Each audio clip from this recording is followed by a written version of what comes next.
Woo, we're all tiny. Woo! Oh, we're so tiny on the screen. That's okay, as long as we're in our right spots. Yep. Greetings! Welcome back to the next session of City of Thorns.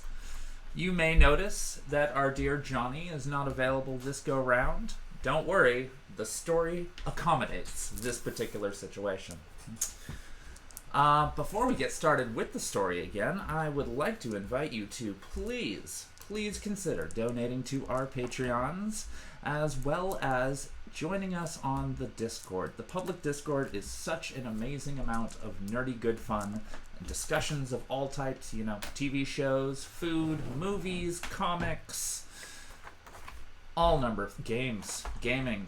We're talking about Final Fantasy VIII Redo right now, which, I've done some research on it. It looks pretty cool, but I'm still looking forward to 7 because it's a complete redo.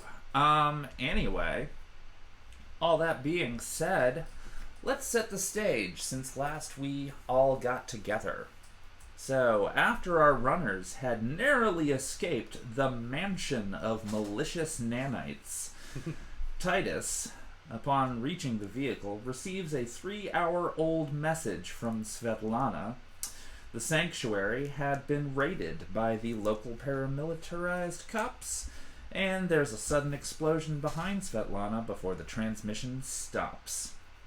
When they all get back to the stump, it's 1 a.m., and everyone is there and awake, including Miss Johnson, reviewing the situation, trying to get any news of how many refugees escaped from the sanctuary, how many were captured or killed in the raid. Coming up with nothing terribly much, except that Lieutenant Razael received a field promotion to captain. And you may recall Lieutenant Razael from our, I believe it was episode 4, maybe 3, called Stand with Pride, in which she harasses you all outside of the stump in the parking lot with her phalanx of cops behind her. So now she is a captain of the police force due to that raid. After some sleuthing, Sasha finds footage of Captain Razael chatting with a hooded figure, and after running through different angles, she finally gets a shot of his face. Now with an eye patch, they all recognize the face of a mage from the Razor Gang who attacked the Tossed Stump Tavern only a few days before, which was our very, very first episode. Oh, yeah. Tytus and ALISS get into yet another argument over the ethics of loose ends and the morality of killing those who attack you, while Gheist examines the big hunk of door that he retrieved from the mansion. I love doors! Doors are fantastic. I've managed to do it in 3 out of role-playing games. Yeah. Stealing doors? Yeah. Nice. They're quite useful. This door is mine now. Yep. No, that makes total sense. I mean, most doors, you just take it off the hinge. Yep. No exactly. problem. And of course, all of this that I am re-describing is part of the in-character chat, which you can see on our Discord if you are a Patreon subscriber, where we act this entire thing out in text via Discord. It's in-character chat at its finest, and I am so happy that everybody is so into it and so good at it. So you should give yourselves a round of applause for just that. All right. So William has been conducting scans on the runner group that our heroes had rescued from the mansion, and this prompts him to run brain scans on all of our heroes. And all of them were confidentially given the results as to whether or not they had contracted cognitive fragmentation disorder, CFD, a nanite-based condition which slowly overwrites a person's personality and replaces it with a new machine-based intelligence. Gheist has William examine one of the 2 pieces of door that he recovered and confirms that it is indeed made of inert nanites that retain their shape and will continue to be a door. But unfortunately, he cannot locate the other piece of door. It seemingly walked away. Tytus, after learning the results of his brain scan and still irritated with ALISS, gathers his gear, dresses for war, and walks out the front door at 2 a.m., disappearing into the night. While Gheist and William begin hunting the lower levels of the building in search of the rogue nano-swarm. Rogue nano-swarm! And as we join the story already in progress, William and Gheist have just arrived in the sewers from the basement entrance. So William went down first, completely armed with his trusty drone, as well as a ridiculously overdeveloped and weirdly shaped pistol in his hand. And a flashlight emits off of the top of it so that y'all can see easier. Yay! What's Gheist doing? Probably donning the helmet and climbing down after him and switching it to low-level light vision. Nice. Low light vision? One of those. Yeah, and then just readying with the knife. So I don't think the gun's gonna do much. I don't know. Yeah. I don't know. That's kind of difficult to say. Do you need to rearrange your bullets for a second? Well, because I'm trying to remember which one I gave Tytus. I think it was the no hear. The if no I hear recall. one. Yeah. If I recall correctly, you gave Tytus the no hearing bullets. And I've got the no sight bullets. No seeing bullets. Actually, that might do some pretty good. I guess I'll pull that out as well. So he's doing the knife pistol combo. Ready to either shock it or make it not be able to see. Well, you've already seen what the knife can do to a nanite-based mansion. Disrupted it a little bit. Disrupt it, at the very least.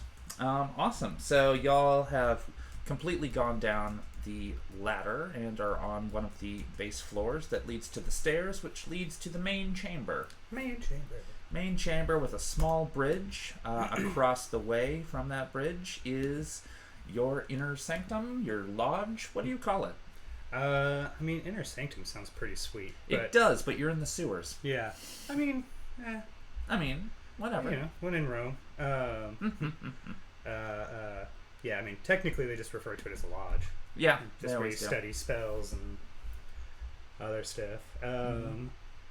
I would like to shoot a message to Sasha. You currently have, what was it?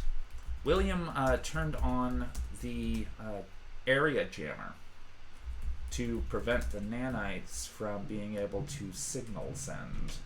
Okay, because I just Do you need him to turn that off? Because he can.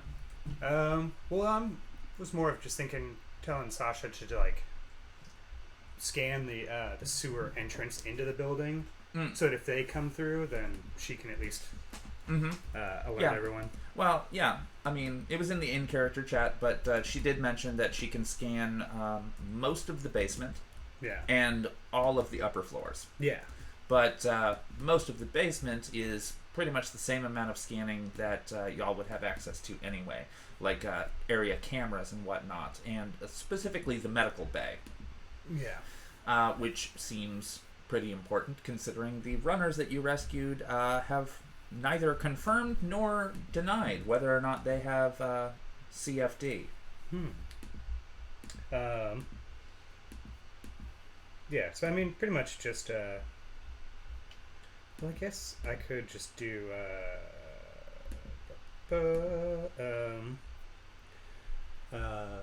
do the physical barrier over the sewer entrance into the building. Oh, yeah. Yeah. Does that require a degree of concentration to focus on it? Or can you still walk around and do stuff? Pretty sure I can still walk around and do stuff. Yeah. Because, you can just set it and forget it? Yeah, it doesn't say anything about leaving a dome. Cool. It's not like Lehman's tiny hut. There it is. And... Sick. Whee! Aw. Aww. That's Still 4. Still pretty good. Yeah, I'm gonna say you set it to the dimensions that you specify. Cool. Yeah. Pretty much covering the entrance essentially. Yeah. In a sphere. I mean, it doesn't have to be. Mm. I mean, yeah. Might as well do like a little tiny dome. Okay. Cool. That way people could see if they're trying to break through. They're like, wait a second. Yeah, and nobody would be able to basically open the hatch. Yep. That's more what I'm worried about. Wouldn't be able to get to it. Yep. All right. Sweet. And then that way, hopefully I'll know if something breaks through it. Because I believe that's on there. Oh, yeah. No. You know if something You would be able to know if something broke through it. Yeah. Definitely. But most things cannot break through it. So. I mean, it's... most conventional things. Yeah. Unconventional things will be able to. And you will know. Yeah. I consider these kind of unconventional, though. Mm-hmm. They are nanites. So. Yeah, that's also true. All right. Yeah. So William's gonna be all grumbly like he usually is. All right, where'd you see it last? There. And he just points into the lodge. All right. You don't have any traps set or anything? Oh, I do. Yes. You wanna maybe you should go first then. You have the clapper set up on your booby traps.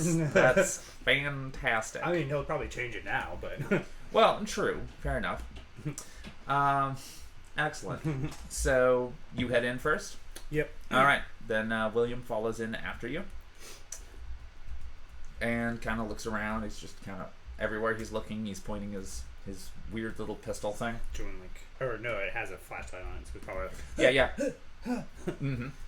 I mean, you have access to electricity down here. Yeah. But all the same. Oh, I figured we were just going for ambience. I mean, Gheist just flips the light on. We can do that. Yeah, and then Gheist completely destroys the ambiance. Here's the light switch.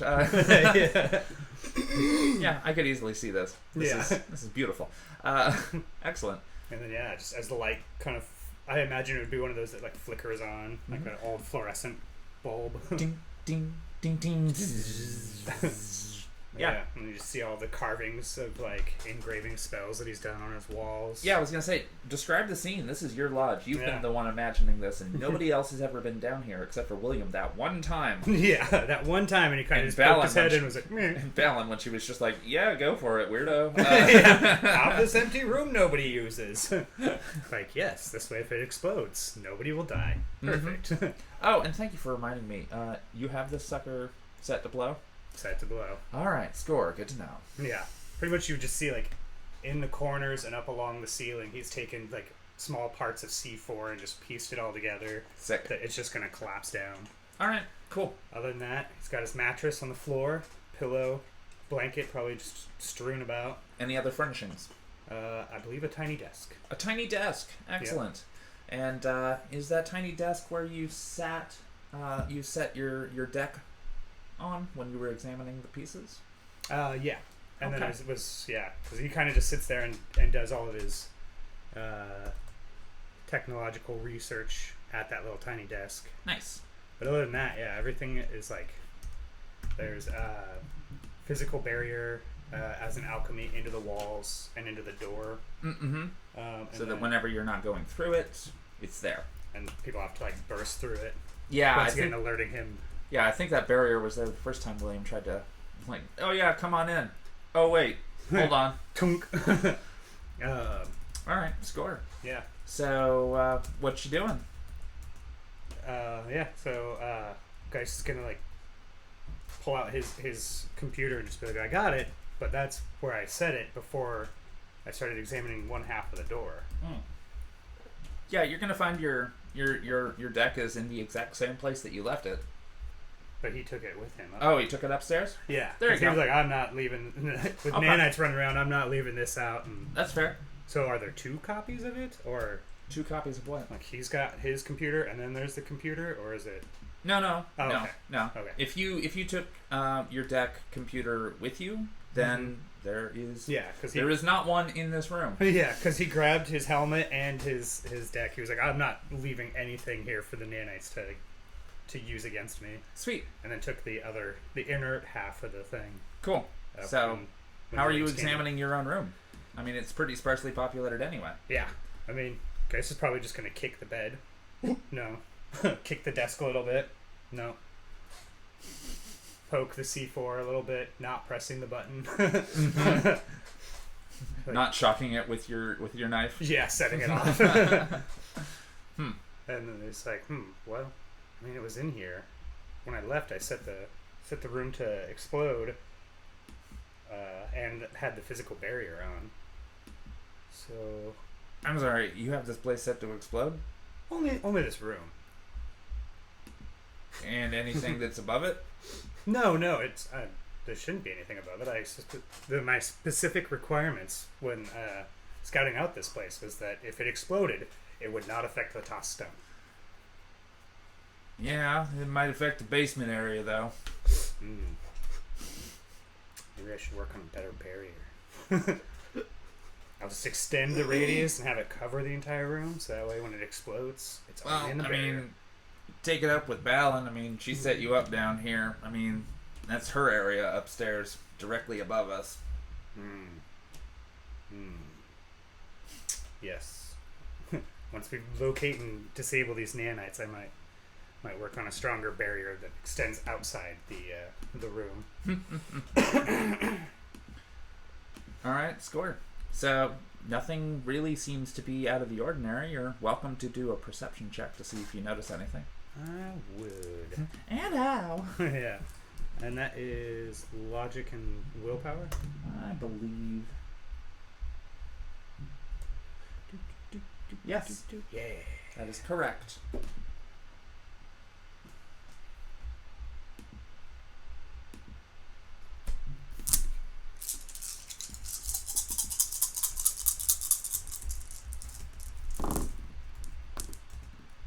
Hey, it's not a 1 that time.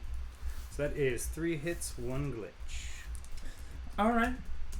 3 hits, 1 glitch. Your room looks exactly how you left it. Okay. There's nothing out of the ordinary. Nothing looks different at all. If anybody was here or in here or skulking about like a nanite might. Nan might? No, okay. You see no evidence of it. Gheist just turns to him, kind of. Well, alright, so not here?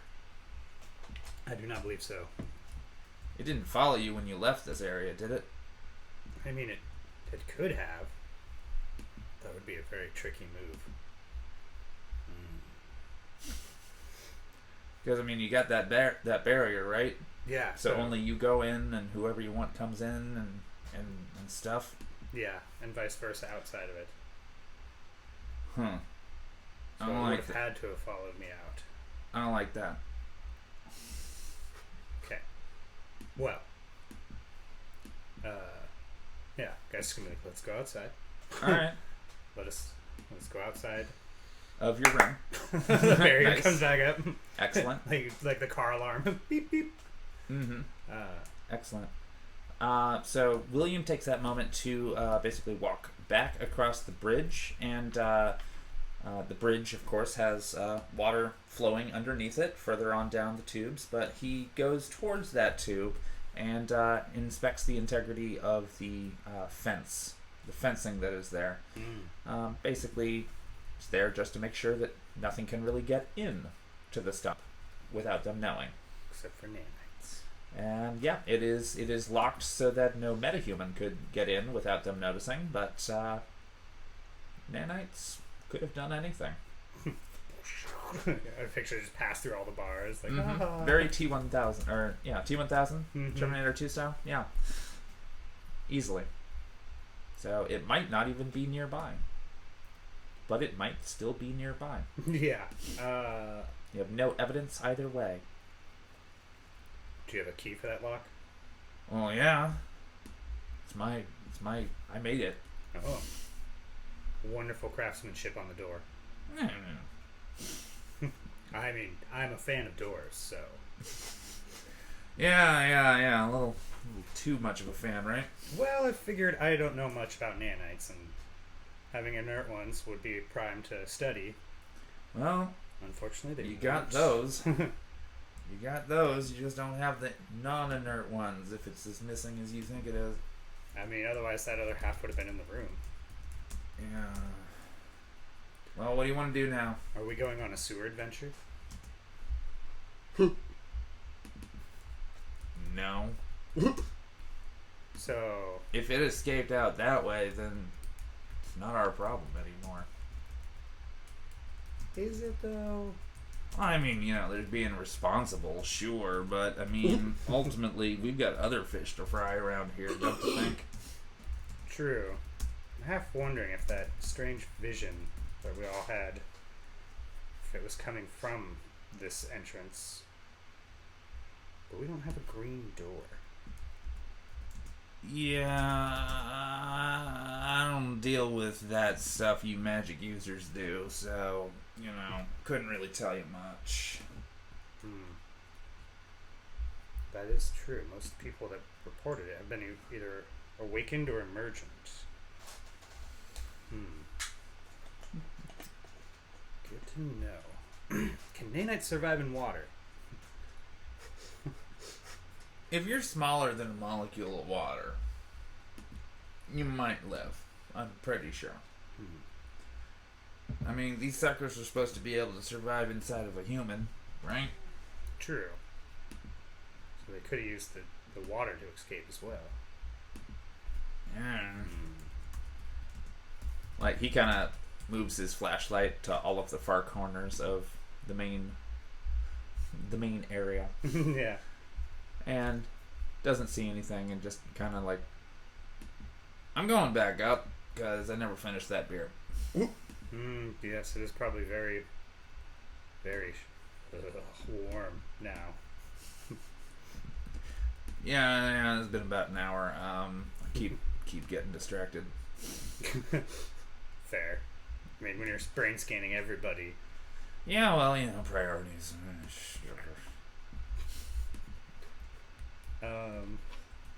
William's gonna start heading upstairs. Except for the barrier. No, he's gonna start heading upstairs. I mean, do you get rid of the barrier? I imagine Gheist is probably watching him like, is he gonna really just push his head into that barrier? Cool. Then he gets all the way to the top of the ladder and, being dwarven, gets all the way up there and you're like, hatch won't open. Yes, it won't. You sure they're not down here? I'm thinking there's no evidence of anything down here, so I'm going upstairs. Because there are things that I can do up there. Also, beer. All right. Make sure you don't track any nanites into the place. Yeah, that goes for you too. Well, yeah, I plan. Person who got nanites in the place. Ooh, he got you there. Yeah. Well, I mean, I am accepting responsibility for it. That's why we're both down here looking for him. No, you totally told everybody. You're like, oh shit, I'm sorry. Yeah. You told everybody at the stump. Yeah, because he was probably like, okay, I had 2 halves of a door. Now I only have 1 half of a door. Okay. Well, time to upload, let everyone know that, nanites are free. Mm-hmm. Free nanites. Free. Don't even have to charge. No. They might charge you, though.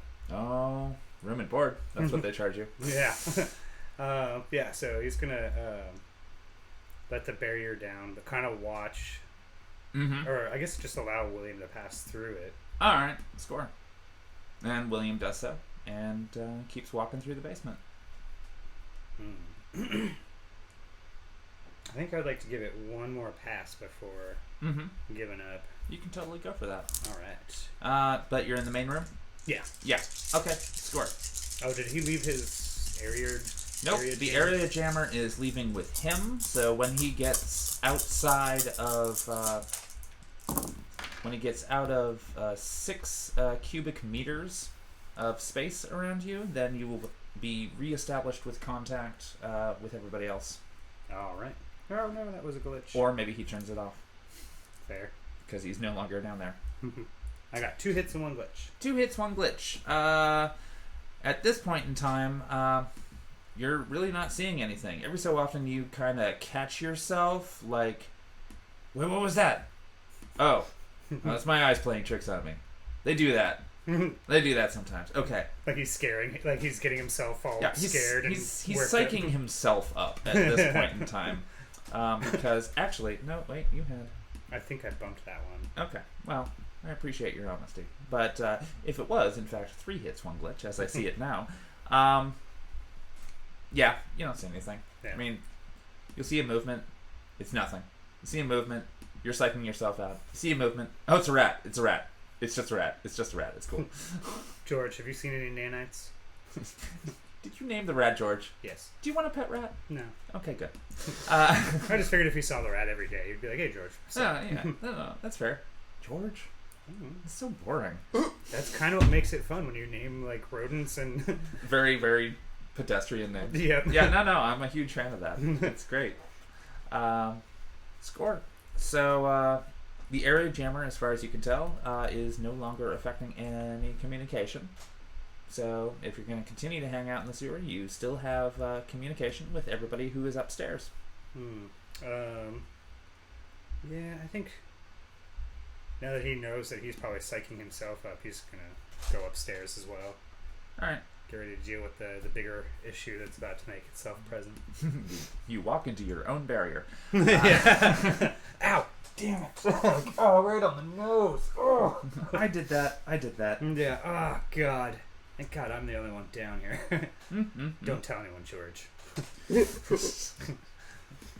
Gheist would talk to animals like they're humans. I like this. Alright, score. So, from the basement, where are you going? Medical bay. Medical bay. Awesome. There are 3 unconscious runners that you have rescued. Would I have any clue that the thing that we saw might have been Leyline or Pink or the Leyline. But yeah, okay. Pink Mohawk. Yeah, Leyline. that's what it was, yeah. Yeah. We all collectively forgot her name last time.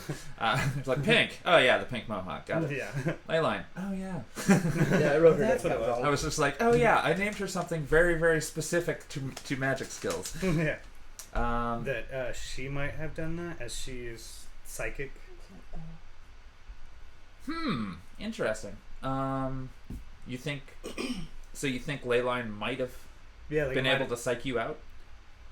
No. I meant more of the vision that all the runners had. Oh. That like Okay. that could have been like her unconsciously dreaming and Maybe. sent us that. It's entirely possible. I mean, Gheist doesn't know a lot about psychics, so it was kind of just like, I know you were in my head last time you were conscious, so. But no. Leyline appears to be unconscious, as does Reggie, as does Koi. You also connected back into the TAC net so you can see everyone's AR. Oh, Things nice. above you and around you. I'm gonna poke Leyline in the forehead. Okay. Nothing happens. Alright, just making sure. Yeah. They've had a busy day. I mean, hey, that's fine. Actually, they've had a busy 2 days. That is fair. Until they ran into you. Yeah. Yeah, I just wanted to make sure that she wasn't pretending. Roll to poke forehead. You're welcome to do a perception check to see if she's faking, but I assure you, Yeah. she does not move. No. I'm good with that. I guess then, yeah, having the non-activated nanite half of the door, Gheist is going to start trying to study that more, do more research on it. Well, because isn't it contained where it is? It's in the med bay. Well, I thought William had There's the something. scanner. Yeah. Yeah, I thought he had something that contained it. We could say that. Okay. Yeah, so while There's a it's container with yeah. a piece of metal door in it. Yeah, it's like clear plastic or something. Plasteel. Yeah, plasteel. Let's go with that. Yeah. So it will be contained, Okay. but you already figured out it's pretty much inert. It's not going to do anything except retain its door shape. Yep. But then Gheist is just going to kind of sit down with his deck and start trying to do research on it. Mm-hmm. Like learn more about nanites. And in the med bay. Yeah. He doesn't want to take his eyes off of it. No, that's or fair. them. Or them, that's fair. Yeah. Totally Like, fair. they could be all nanites. This whole thing could be nanites. Maybe I'm a nanite. Who knows? Maybe in Just the grand one. cosmic scheme of things, we are all nanites. Guys, do you want to come upstairs and discuss this dream with Balin and I? Miss Balin and I? Yes, I forgot about that. Alice sends a message when she notices Gheist is hyper focusing. Like you see him on the cameras as he's just like, Was that a completely private message or just a general? That was a vocal message to in your comlink ear. So I guess private Nice. vocal. Yeah. Nice. Got it. Cool.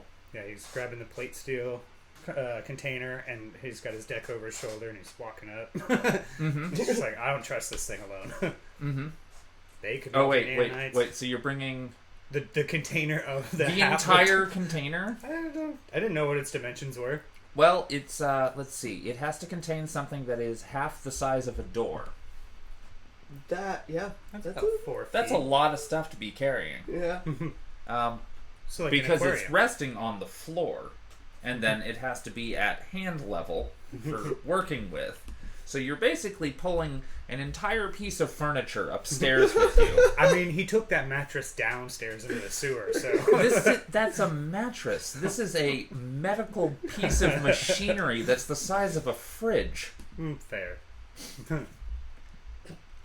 Does it weigh that much as a fridge? You are not carrying that thing upstairs. Alright, fine. Also, it's plugged in. What if that lets it loose? He's going to make sure the cord is firmly plugged in, make sure it's running, operating. Cool. As you jiggle the plug, it comes unplugged a little bit, but you fix it. Plug it back real in. quick. You fix that real quick. And then, then once he's satisfied that it's still contained, he's going to go upstairs. Not going to double, triple check the unconscious runners? He's going to lock the door as soon as he gets on the other side. Hey, that's really, really cool and highly intelligent of you. So the door, unfortunately, is plastic flaps. Well, that's all that separates the med bay from the rest of the whole thing? Exactly. it's a med bay. It's a med bay. I figured a med bay would have a sealed, a locking door in case there's a virus that breaks out in it. Nope, there is not. Oh boy. No, the locking mechanism is the basement door entrance. Yeah, but That means the access. yeah, that means the entire basement is contaminated. If the entire basement is contaminated, then the entire basement is contaminated. But there are double doors, like when you leave the basement, there's a door. Then you go up the stairs, and then you get to the top of the stairs, and there's another door with the laser grid. So it's just it's kind of a sealed environment. Okay. I was just more as far as people upstairs are concerned. Yeah. But if you happen to be in the basement and something goes wrong, then you're kind of housed. Yeah, you might want to try to get out of there. Well, bet. Yeah.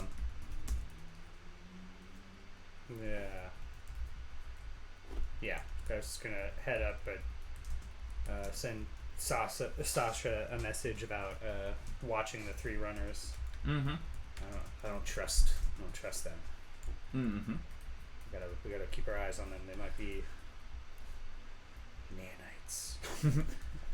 Dramatic pause. Sasha will send a message back. Yeah, I'm keeping an eye on it. All right. Let's make it sure. I'm keeping an eye on them and everything else in the entirety of the building. Oh, I understand that.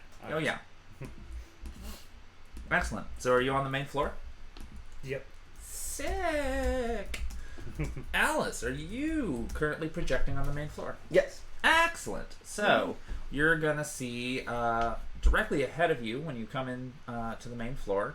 You will see William at his usual spot, with a slightly drank warm beer and a full pint of not warm beer.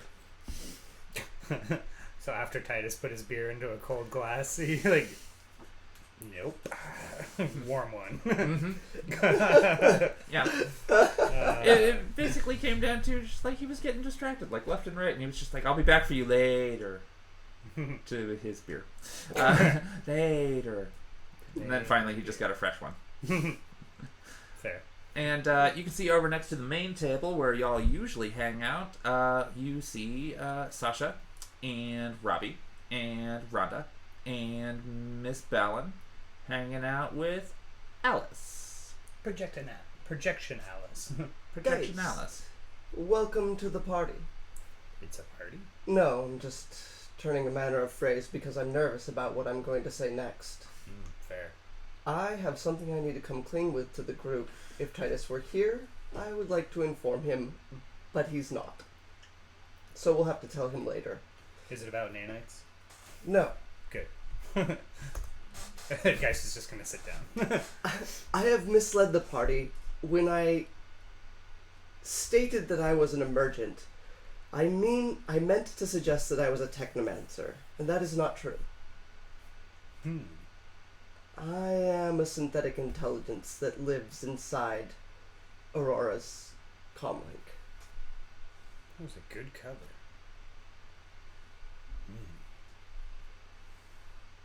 Aurora is the most important thing to me, and that's why I entered into the contract with you and Tytus about protecting her life. That would make sense. The reason I tell you I am a synthetic intelligence is because we do not dream or experience visions in so much the manner that you do. Except I have. And I thought this information might be salient. I could imagine that being extremely troubling. So how did you like your first dream? Terrifying at first, and then oddly pleasant. Yes. Sometimes dreams are like that. But hopefully it was a dream and not some foreshadowing terror headed our way. It disturbs me because there should be no magic that can cross the emergent barrier. I'm extremely excited about this, but I understand your hesitation on and fear even. But I mean, that was my whole thesis for graduating college. So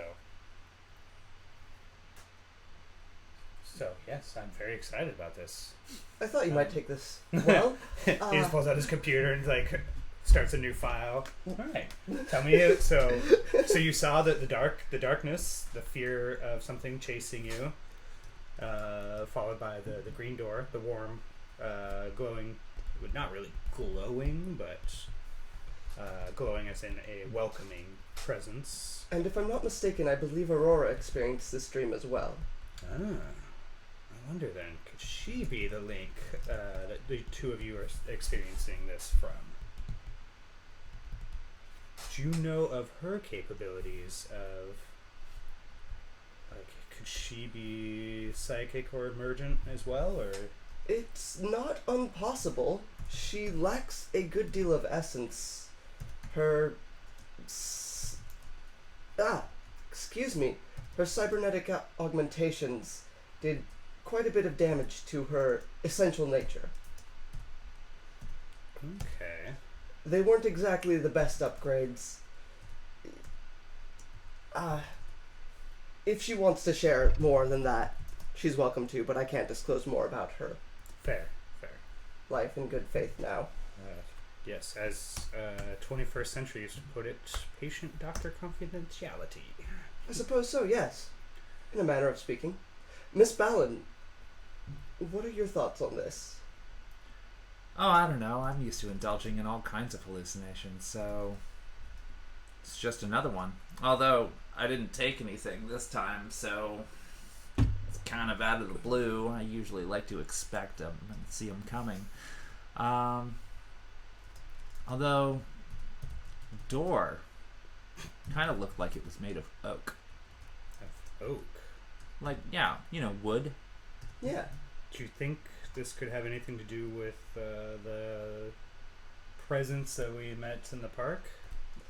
That was my original suspicion, but Miss Ballin, I don't believe, was present for our encounter with the presence. Was. Oh. Totally there. Wooden Well, then pants that's- and everything. Absolutely, then that seems to be the unifying factor. Yeah, I didn't see any wooden pants, though. Oh, I saw them. They are pretty dapper. No, I mean in the vision. Oh, I mean, did you say that the pants were oak-like? No, the door. No, I know. I'm asking, when we saw the apparition and the three that summoned it... Oh, I wasn't paying attention to their pants. Oh, I was. That was, yeah. I just don't know much about I know you wood, were paying pants, and doors. Yeah. Anyway. Perhaps then we should return to that area? I mean, I know it's a hot spot. Well, it's kind of 3 o'clock in the morning. And it was only 5 hours ago that the paramilitarized police were swarming that entire area. So it's kind of hot at the moment. Legit. Soka.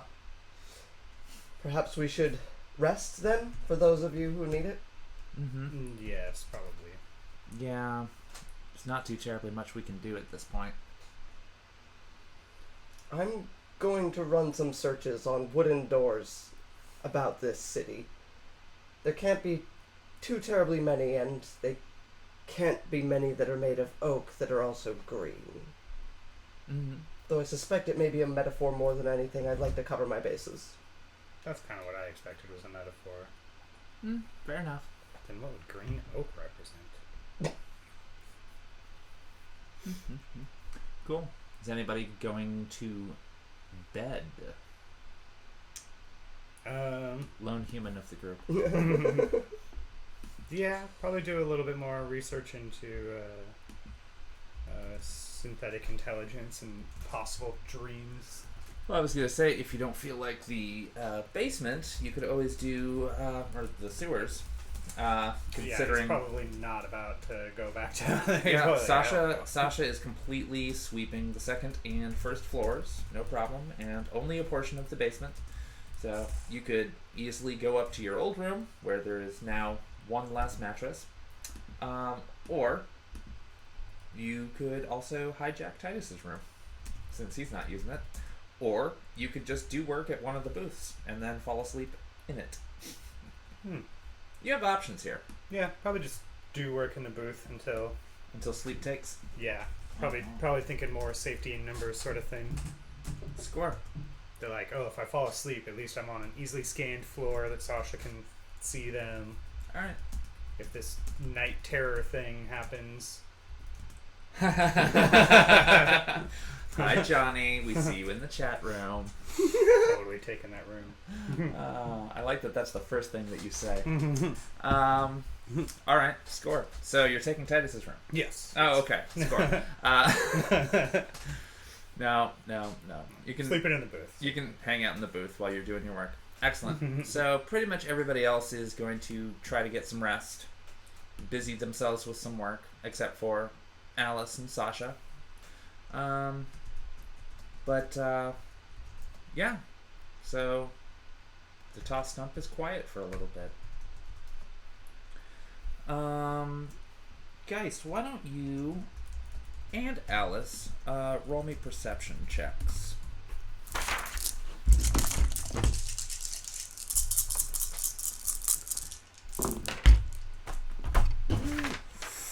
Damn.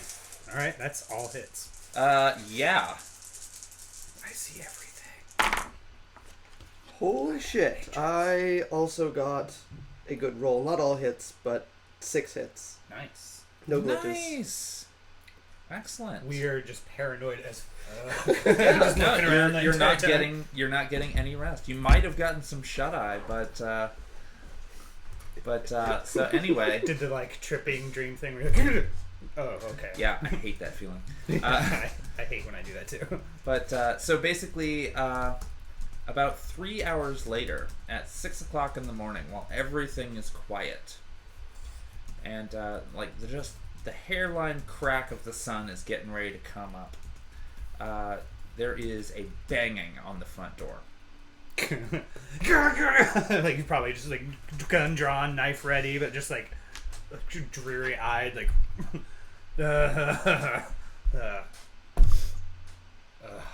close the computer, put it back over there. Then like is Gheist the only one on the ground floor? Only one on the ground floor at the moment. Alice will appear next to you. There you go. back up. Do you have access to the cameras outside? Just like kind of like Probably rubbing his do. eyes. What do I see outside if I've got access? You do have access because Sasha trusts Oh, you. yes. Yeah, So, gave you that access. yeah, she did. And what you see is a hooded figure, face completely covered, looks kind of familiar, as well as 6 others behind them. Similarly dressed. Does she look familiar because she looks like Svetlana? You can perceive that if you'd I like. would love to try to perceive that. Do their robes look like razor gang robes? Is what I get. Oh. Guys would ask.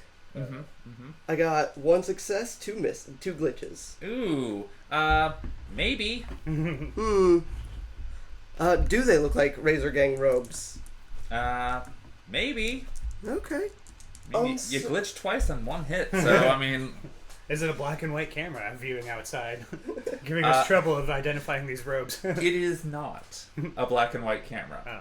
Yeah. These are up to date good cameras. Uncertain, but I'd have a weapon drawn if But I the were you. robes are black, and you cannot see any part of their actual bodies. They're doing a good job of keeping their faces hidden. But it might be friendlies. Is there like a little sliding thing? Like On the door? yeah, just like No, I mean the window can technically slide open sideways, but it's locked. Yeah, I wouldn't like to let them think of that. Oh, wait. Nope.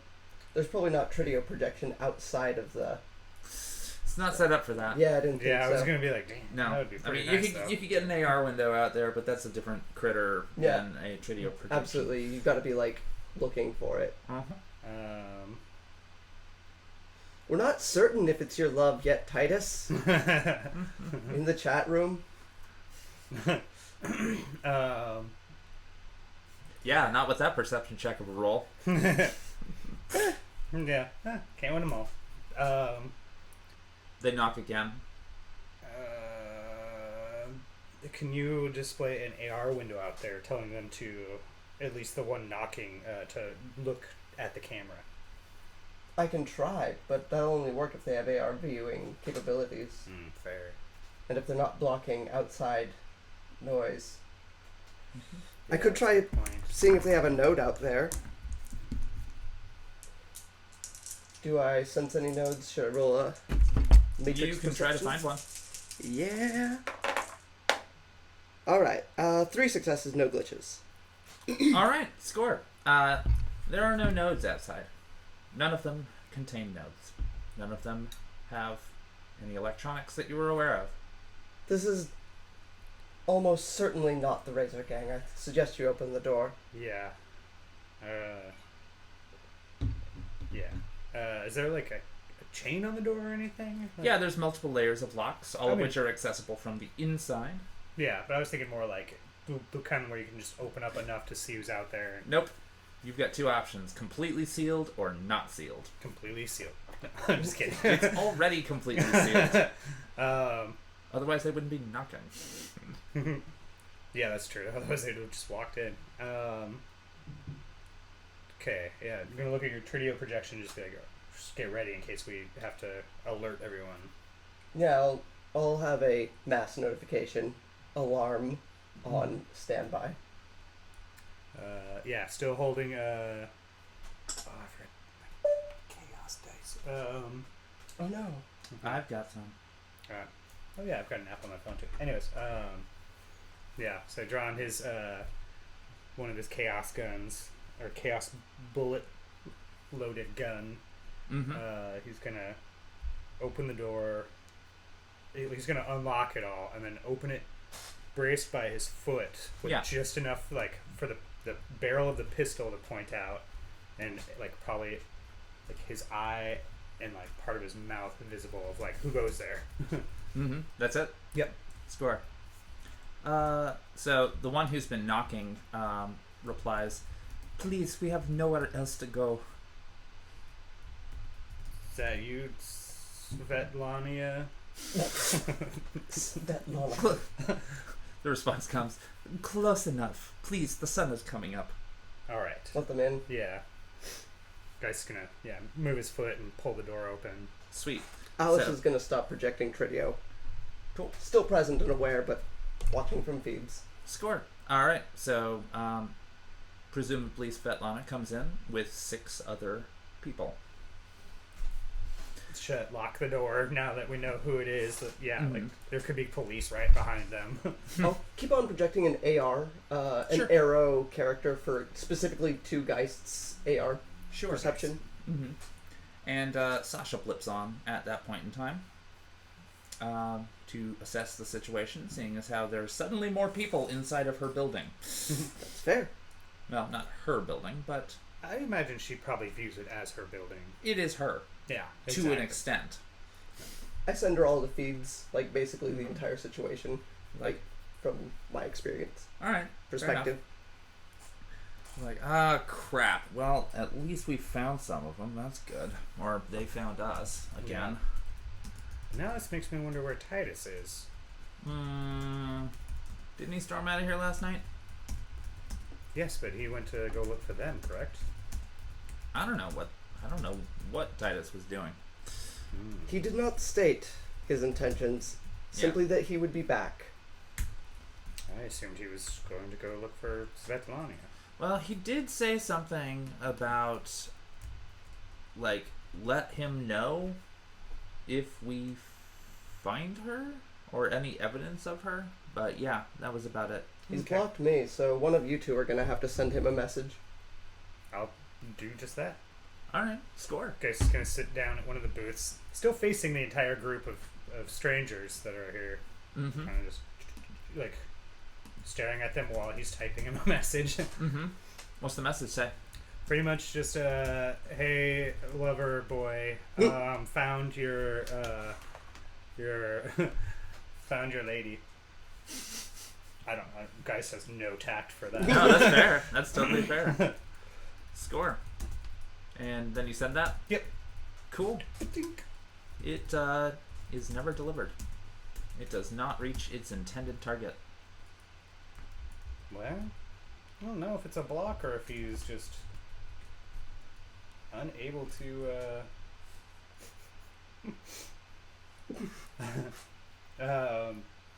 or if he's in a Faraday cage or something.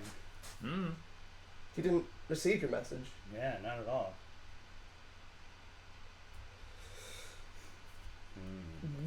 Whoa. The nanites have him. He did storm out of the building, looking like he was prepared for war after he got his scan from William. But I gave all of you your Scans in your private. scans in private. That's true. The only person who has admitted to everyone that they are clear of the nanites is Alice. Nanite negative. Mm-hmm. Yeah. I guess it's time to wake up William. Start sending him a message. Hey, Oh, copy, paste. Hey, copy, paste. Hey. Alice realizes that Gheist might not be the most, like, welcoming and comforting host for this group of refugee, likely folks. Sasha has already alerted the common staff, seeing as how they should know. Alice will go ahead and take Tritio form and put on her best customer service face. Aww. He's so like, nice. Is everyone okay? Does anyone need blankets or warm water? Well, they're absolutely covered in robes, like all of them. So it's just like they're walking blankets. It's pretty comfy.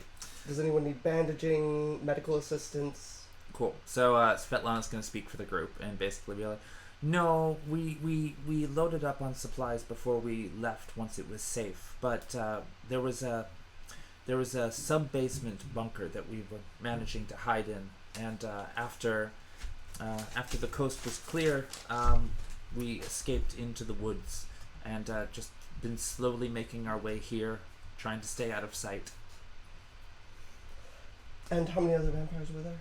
Or people in dark robes? People in dark robes, yes. There were 6 others besides herself. Okay. You didn't happen to see not someone firing a powerful weapon in your area? Not someone? Tytus tends to be invisible when he does his Oh, yeah. assaults.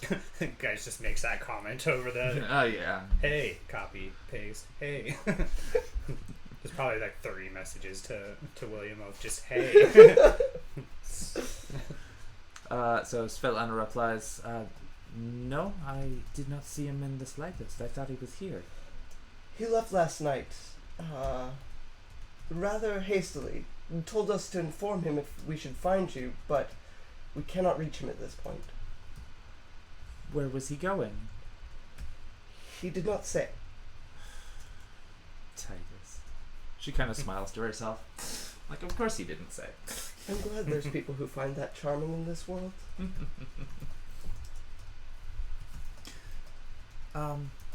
In any event, we came here. It was the only place we knew that we could be safe. In theory, hopefully, if you weren't followed. We were very careful, but we never know. As one cannot. So You made a wise choice. The Stump is a refugee place for refugees. I'm sure Rhonda and Miss Valen and the crew and Sasha will be able to find you placement, relocation, or protection in the meantime. yeah, Sasha calls over. Already on it. And Rhonda and Balin and William emerge from the basement. And so Rhonda and Balin join you over with Svetlana. And William just marches directly over to Gheist. Oh, hey. Removes his hands from his own computer and goes, what? So, a little update has happened. Yeah? What we need to know if Tytus was affected by any nanites or not. Oh, that's like between him and me. Confidentiality, you know. No, I don't know. Well, let me put it this way. If one of you was affected by the nanites, then it's pretty much going to be your problem. Because that's how CFD works. Even if they murder you? Well, that's the other thing. Because then that sounds Then like it's a you not- problem. Then it's not them anymore, you know? Yeah. So, while you're still in your right mind, you're allowed to have your choices. Fair. I mean, honestly, if your brain's gonna be wiped and overwritten by, like, a foreign intelligence, then you should be, at the very least, allowed to make your final decisions before you aren't allowed to make any more decisions. I understand there are treatments. Yeah, I ain't encountered any of those. Then again, I'm not exactly a corporate big or nothing. No, none of us are. Although I wouldn't be surprised if Sasha was. She's remarkably capable. That I was just thinking. Are you how- Are you out loud suspecting that Sasha is actually a corporate CEO of some sort? Out loud saying I wouldn't be surprised. Okay, that's fair. That's interesting. Not suspicious. I find it amusing. Been Buttercup this whole time. Yes, Sasha is actually Buttercup. Yeah. Season 1 over. And we solved season 1. I don't Tune think in next either of our week. characters actually know anything about Buttercup. Like, I don't think we've ever been privy to anything No, at all he's like that. he's very cagey about his stuff. Did we hear? He's not one for sharing. We heard the other guy reference Buttercup though when he was in the car with us, Mm, Oh yeah, that's true. Yeah. That's a true story. but we don't know. that's if a scant lead. Yeah, we don't Yeah, know that's not what much that would be to go on. anything, That yeah. could have been any number of Could have been a things. code name. That could have been somebody from one of the mafia boys. It could have Yeah. been any number of things. Oh yeah. There's too many people in the world to Name- Yep. Too many people named Buttercup. No, I just meant too many people in the world that could choose to go by the name Buttercup. Also true. Fair fact. Because I mean, honestly, that would be one of the best ways to hide your identity. Mm-hmm. Go with a completely like opposite name of you, not like mob. Like, oh, this big giant guy's name is Tiny, but Got it. yeah. So, Balin if you have nothing further to say to Svetlana, Just comfort and welcoming and trying to make sure they're... of course, and it is appreciated. It is appreciated. Although vast majority of them have not removed their hoods or any of their robes or anything like that. But their body language can still be read as like visibly nervous. Yeah, no, I'm not gonna suggest they take off their coats. I can read a room. Good. You can read a room. What? What? Exactly. I love it. Score. So Balin's going to go ahead and escort the refugees downstairs to the basement. Almost as if she's hidden people before. Mm-hmm. Watch out for nanites. I imagine someone's like, wait, what? Wait, what? Oh, nothing. No, Nothing. I mean, just be careful. Yeah. It might not be the sunshine that's down there that can kill you. Yeah, but the stump is looking like quite the dangerous but also only safe place to be at Very the moment. packed. We now have 9 other people other than the staff and the 3 runners. Mm-hmm. Yes. True story. Quite Or, sorry, 10 actually. full tavern. Yeah. I mean, fortunately, it's still relatively quiet on the main floor because they've been taken downstairs out of sight. Score. And there's another knock at the front door. Jesus Christ, how many people are coming I here looked at 3 or 4 in the I morning? looked through the... It's 6. It's like Oh, that's right. I looked through the camera. Cool. You see Mrs. Johnson. I'm not even going to make you roll for that. Excellent. Is Mrs. Johnson privy to our connection to the sanctuary? Oh, God, yeah. No, she was there last night when you all arrived. Great. I signaled to Gheist. You Mhm. fine to open the door? It's Mrs. Johnson. Walks out and just unlocks the door. Mm-hmm. Still skeptical. Cool. So she walks in her standard attire, lovely, awesome suit, slacks, blonde bob. Oh, I compliment her exact item order, like by clue number, like catalog number, but not including size. Smart. In choice of Very smart. outfit. Yes. Though she would totally brush it off if you did. It'd be like, Anyway. So she comes in, and Mortimer appears, curiously enough, from the basement. And starts making coffee, seeing as how everybody's awake. Actual coffee, not soy calf, because it is a special occasion in the sense that everybody's losing their shit. So have some anxiety on top of it. But also, the one person who paid for all that coffee isn't here to enjoy it. Oh my god. Yeah. Yeah, Gheist is gonna sneak up and just closely watch Mortimer, looking for any glitches. Alright. Well, he's making coffee, and he sees you approach and just smiles like he usually does. Because Mortimer seems to appreciate Gheist for some reason. Always has. I mean, I figure once he was like, "You, why don't you talk?" Yeah, after that interaction, he's just like, I like this guy.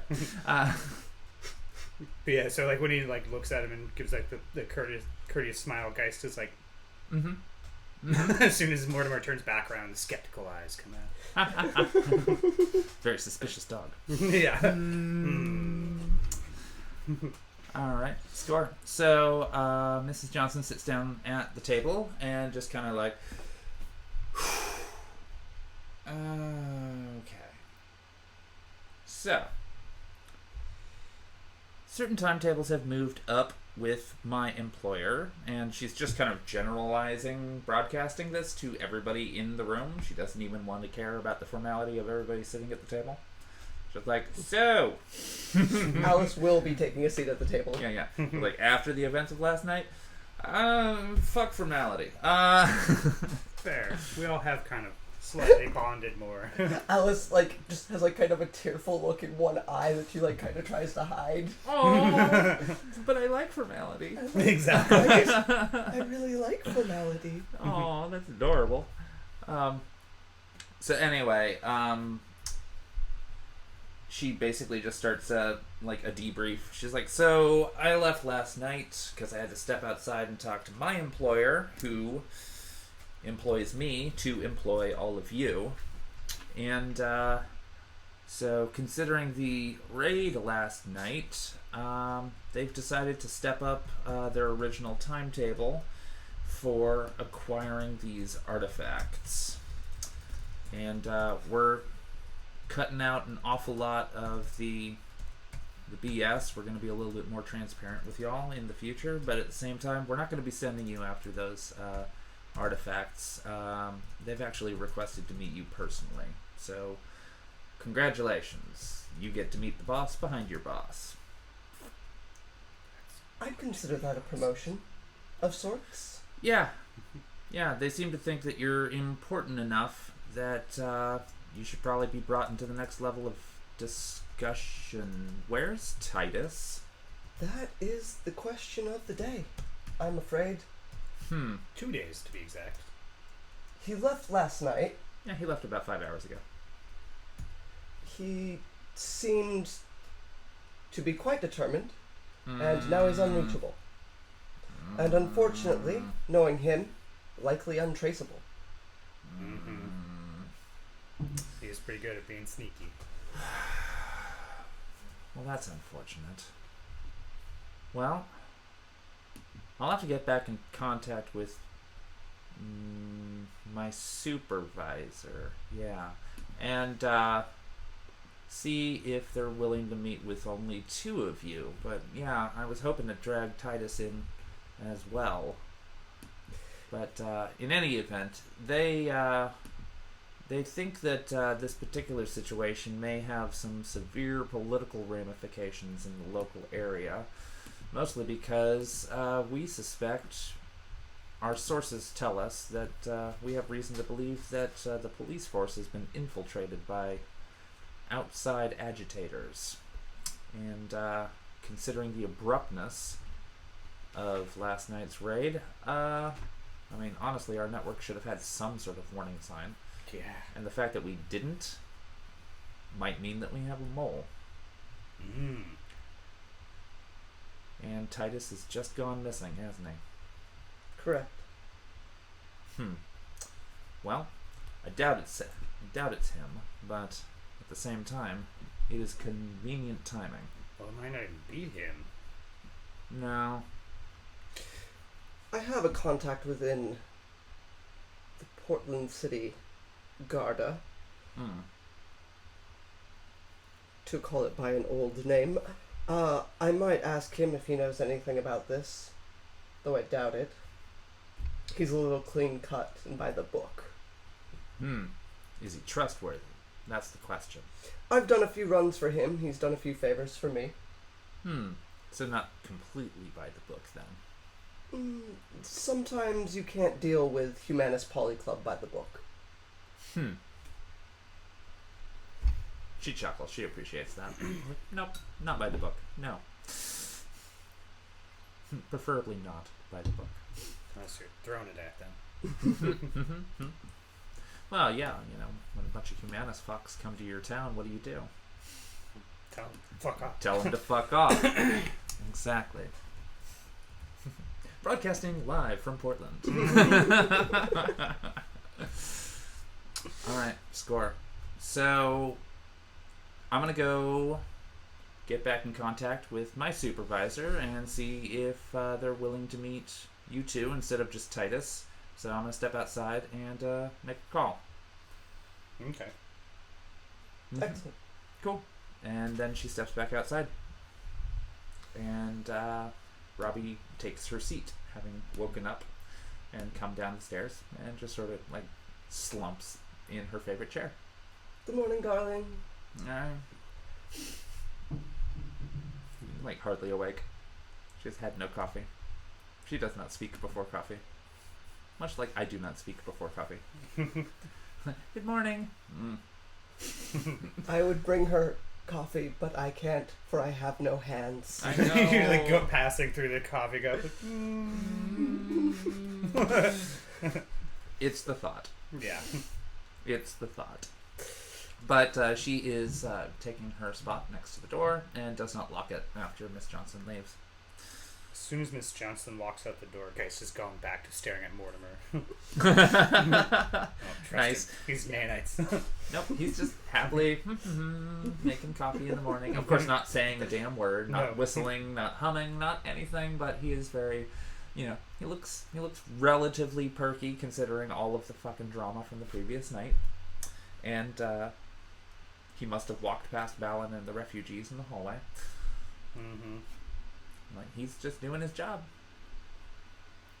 And Rhonda heads to the kitchen to make herself something to eat. I saddle next to Robbie. Mm-hmm. I'm sorry I didn't tell you sooner about being two people and also not a meta-human. I hope that doesn't change things. I don't see why it would. You're still you. Yes. Mm-hmm. Well, Yeah. good. I wouldn't worry about that too much. We've all got stuff that we hide. Fantastic. Mm-hmm. Yeah. And then she looks over at Mortimer to see if the coffee's ready.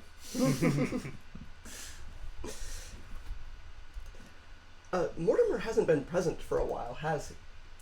He was not there last night. Last time you saw him was the previous morning when you were getting the job for the mansion. So he was in the bar area the previous morning while everybody was watching Saturday morning cartoons. And before you went to go pick up Titus's contact or kidnap him, depending on kind how. of both. Kind of both. And then you went directly to the nefarious nanite-controlled mansion. So, honestly, you haven't seen him in a while, but also, you haven't been at the Tossed Stump in a while, comparatively speaking to previous missions. Fair. True. And then when you did, all hell had broken loose. So, understandable that you haven't seen Mortimer in a while.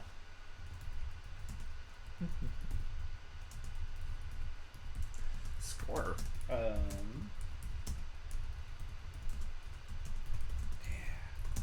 It's going to be about 8 o'clock in the morning now, so y'all didn't get too terribly much sleep, but at the same time, consider how much shit's going on. Yeah. You're not going to get too much sleep for a little bit. No, I figure, Gheist is, starting to doze off, and it's nanites. Guys, perhaps you should either have some coffee or lay down for another hour or two. It's too many people here. I'm gonna go to sleep in Tytus' room. Balin, can I get an extra shot in a cup of coffee over here, please? You sure that's wise? Oh, I'm sorry. You remember the last time we gave him coffee? Balin, Mortimer. I'm so embarrassed. What a faux pas. Oh, alright. Yeah. Balin's not even there. That's right. Score. Retcon. So, yeah, Mortimer's just going to be like, nodding his head, happily. Not questioning the request in the slightest. Such a delight. Despite being present the last time you had way too much coffee. Yep. Which was fantastic. Score. Yeah, Mortimer is delightful. I like Mortimer a great deal. Mm-hmm. Me too. Score. Can I... Are you going to get more rest, or are you getting some coffee? I think he's going to try to do both. Just nap while waiting for coffee to finish. I have completely done similar things where I get up early in the morning, make the coffee, drink the coffee, go back to sleep. And then you have very fast dreams. I had some great ones this morning. It was fantastic. I always wake up and hit the button to start it, and then I go lay down on the couch and go to sleep again. And wake up half an hour later, coffee's ready now. Good. Excellent. So you're going to do that? Basically? Yeah. Alright. That sounds good. Let's score. So, after a little bit, Miss Johnson's going to come back inside and be all like, okay, so The meeting has been postponed, but not because Tytus isn't here, but because they're busy. Something else has just come up that requires our immediate attention. So I trust y'all will keep yourselves safe here, but I need to get going, and I will let you know when we can schedule a meeting next time.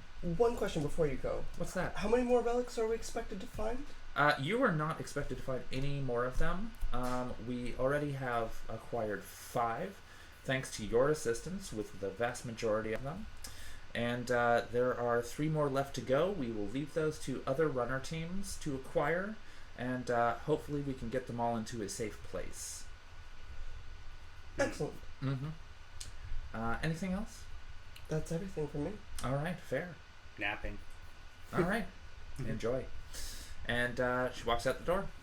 And He probably didn't physically say that to her. He's probably already asleep. And Robbie locks the door behind her. What an interesting 6 or 7 hours it has been. Actually, by this point, it's been almost 8 hours since y'all left the mansion. 2 more hours of sleep. Yeah.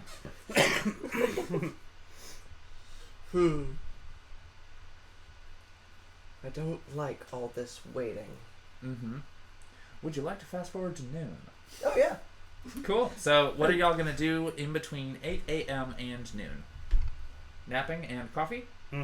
Okay. And then researching nanites. Cool.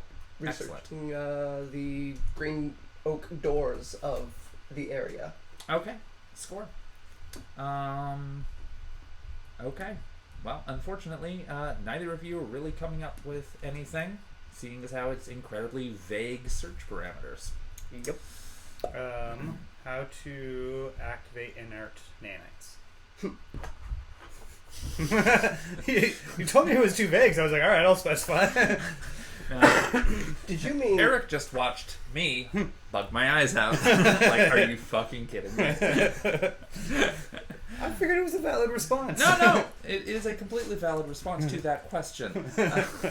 That was a statement, not a question. Understood. Yeah, so you're going to come across redacted information on the subject, mostly because it's a subject of a bit of contention in society as a whole, and having access to that kind of information is usually restricted.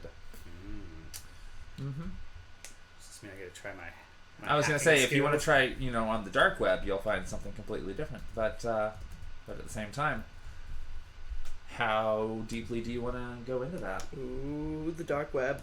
I imagine as he is probably being terrified of nanites, like he's just psyching himself out, that he would probably be like, I'm going.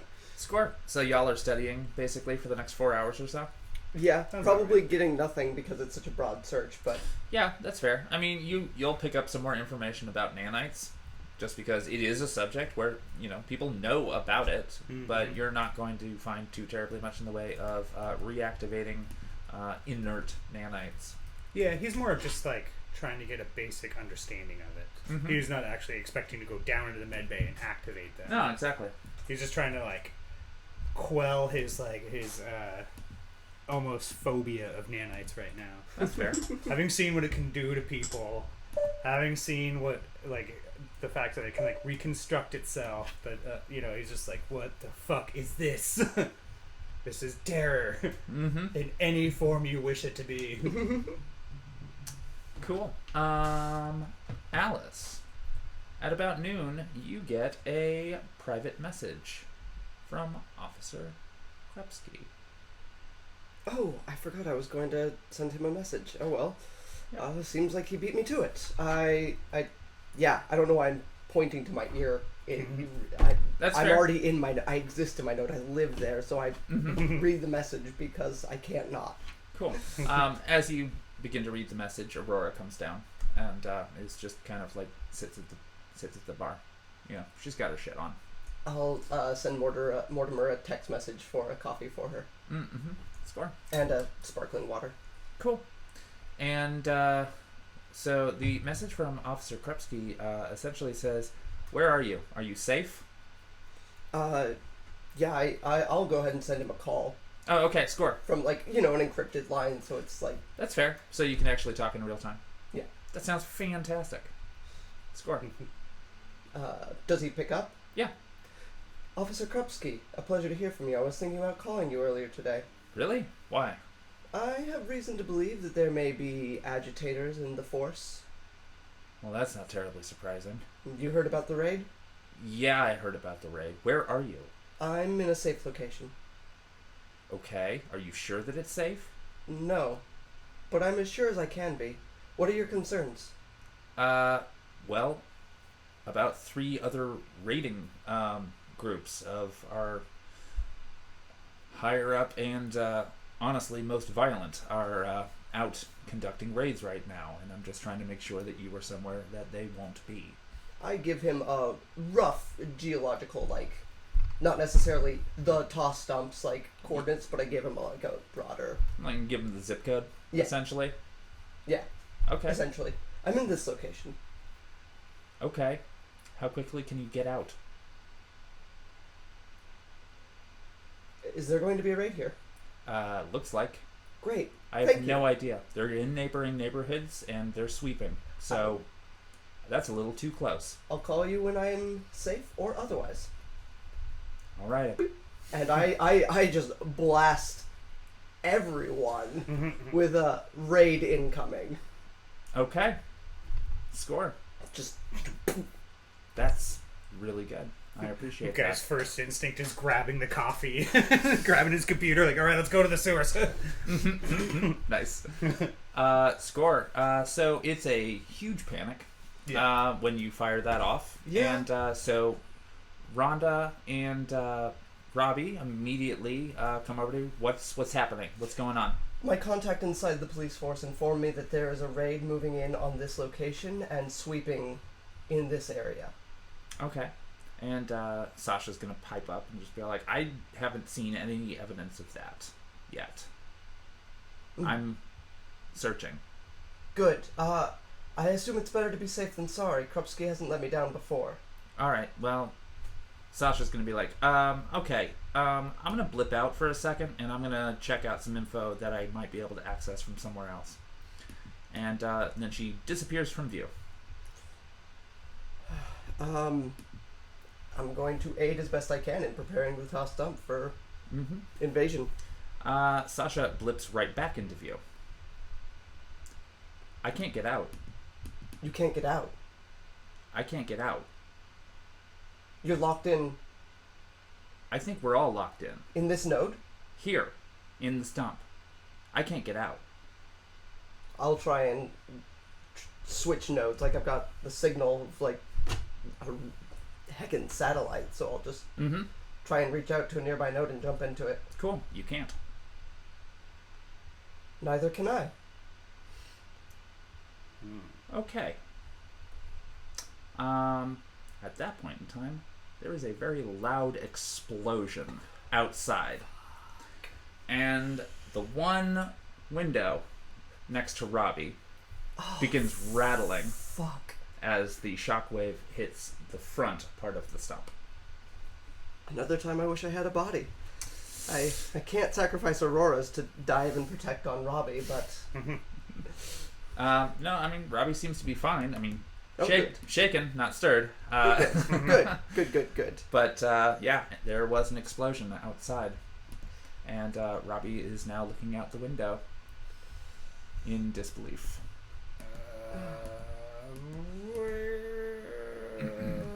Yeah. Guy's just gonna go kind of just peek out the window to, like, see what is going on before running down to the med bay. Cool. Give me a perception check on that. All right. Yeah. Anybody who's not a warrior type, get down into the basement. Possibly even the sewer. There's a gate that people can escape from. Yeah. I'll help navigate people who are not combat ready. Well, let's Yeah, see what this perception check is. This perception check is brought to you by 3 hits, 1 glitch. Excellent. So, looking over Robbie's shoulder, you can see that there is the remnants of a large explosion coming from the parking lot And it is a very snazzy-looking sports car that is currently engulfed in flames. Oh. Mother Do I Baker recognize alive! Do I recognize the sports car? You would recognize it as the sweet, sweet protagonist. Oh. And then behind Gheist it... is just gonna look at ALISS and Aurora and just be like, sorry. You kind of just mouth the like, sorry. I loved that car. That car was like a body to me. Yeah. And behind that flaming wreckage of what was once a absolutely gorgeous car. Touche. You can see a practical army of militarized police officers in the streets and completely surrounding the stump. As far as you can tell from that window, there aren't very many windows around the stump until you get to the second floor. Yeah. I figured that was more of like a safety protocol kind of thing. Mm-hmm. Less entrances for people to break into, less things for people to break. Yep, I completely designed the Tossed Stump to be a secure area. Well, the problem with police officers is they're the one villain you cannot kill. Mm-hmm. Easily. Mm-hmm. They're like the faceless. Every time you kill one, there'll be more. Exactly. Yep. I suggest a tactful retreat. A loudspeaker blares from outside, and you will recognize, since you were there that night, the voice of Captain Rizal. This is the Karasir Military Police Force. We have the building completely surrounded and have blocked all outgoing signals in a 1-block radius. Send out Tytus Kovlovsky, and you will live. First of all, we would never do that. Second of all, he's not here. That is not said in any way that he should hear. Yeah. ALISS is just super indignant about inaccuracies. Yeah. Mm-hmm. I mean, because we'd have to let them in order to prove that he's not here. A tactical retreat may actually be the wisest maneuver. Sasha, Rhonda? Rhonda is very resistant. It's her home. Yeah, it's her business and her It's home. her business, it's her home, and it's the place that she set up. So you can see in her eyes that this is not how this was supposed to go down. It's supposed to be a place for people to come to. So she's having a moment. Sasha, on the other hand, is like, yes. Sasha, where's your central node? She has a moment. Fair. Like, not having to actually process that. She motions over to her, she blips out and appears next to the Tridio, the main stage Tridio. And she's like, I'm backed up in here. Grab it, Gheist. Mm-hmm. He just hugs the whole thing. You just hug.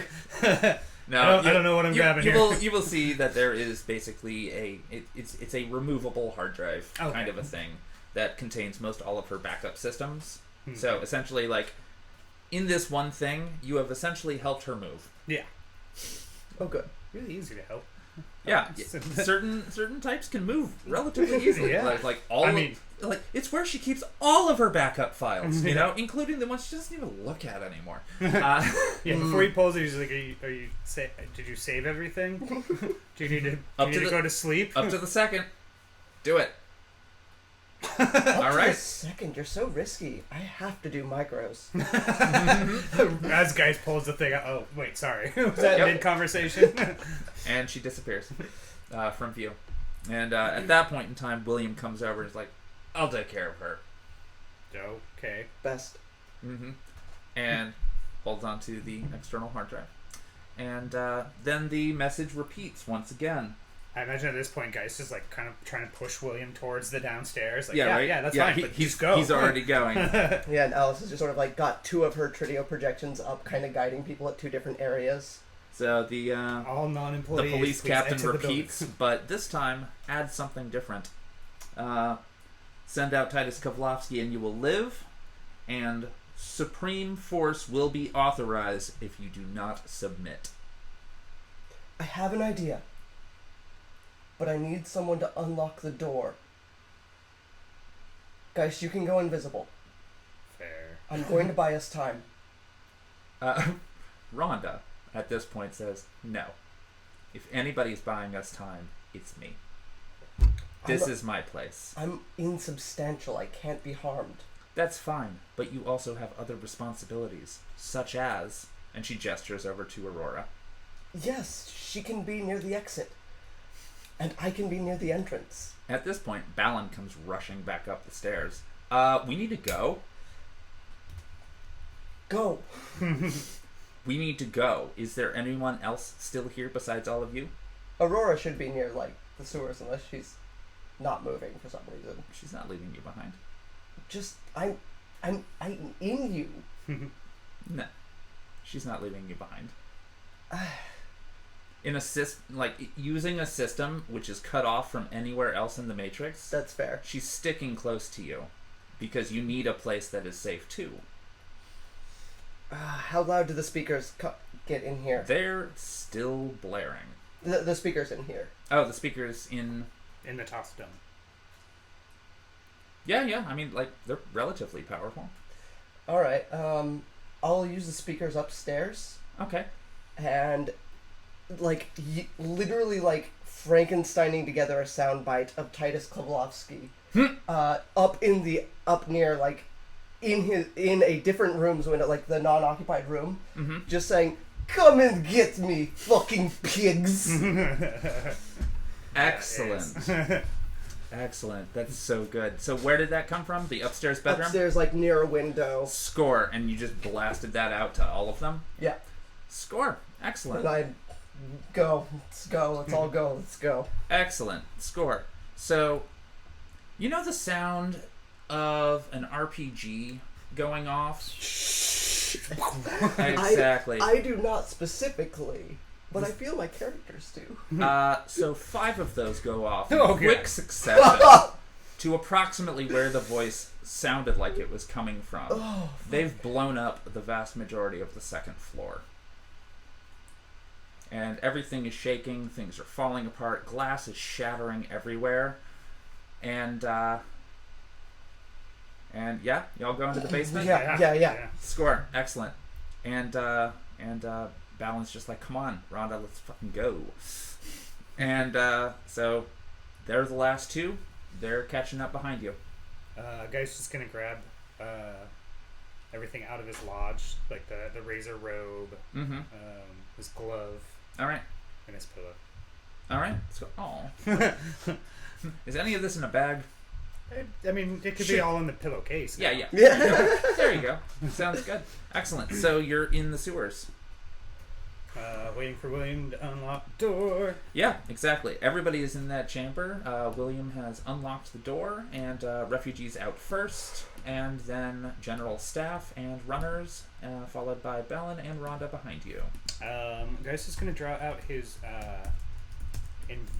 no-see bullet and try to lodge it on the latch to the basement.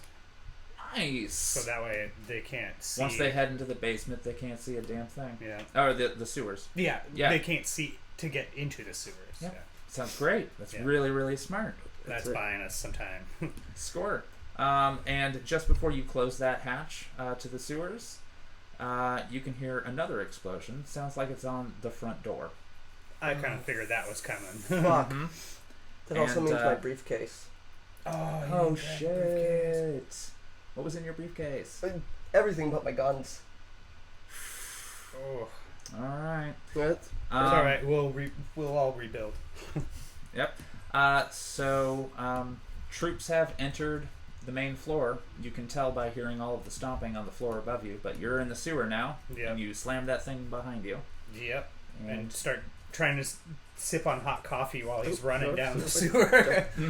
Because that was the first stated thing, was he runs up, grabs coffee, grabs his computer. Nice. So yeah, he's trying to you just hear the loud sloshing sips of somebody sipping on coffee that's too hot. Excellent. Other than that, he'll stop every once in a while just to make sure they haven't been discovered yet. All right, score. I mean, you can hear them going through the upper floors, but you're in the sewers. People are escaping into the tunnels down there. And score. So are you two together at this point? I imagine. Oh, yeah. Yeah? Score. Gheist would definitely like to be closer to the back as he's stopping to see if anybody's like following us or if they've discovered and somehow made it past the no-see bullet. Score. Excellent. Yeah, pretty much he's just trying to make sure that everyone ahead of them is okay from this direction. Yeah, well, everybody ahead of them is so far ahead of them. Yeah. Score. So you come to a T-junction, and your options are left and right. And at this point, if you stop for a second, Rhonda and Balin are going to run up ahead, and they're gonna have a cute little farewell thing where they're basically like, okay, or Rhonda's like, all right, I gotta get those refugees taken care of and off to the next safe house, and you take care of these two, and we will meet back up at the rendezvous point. And then Rhonda runs off to the left, and Balin starts running off to the right, and she's like, come on, y'all.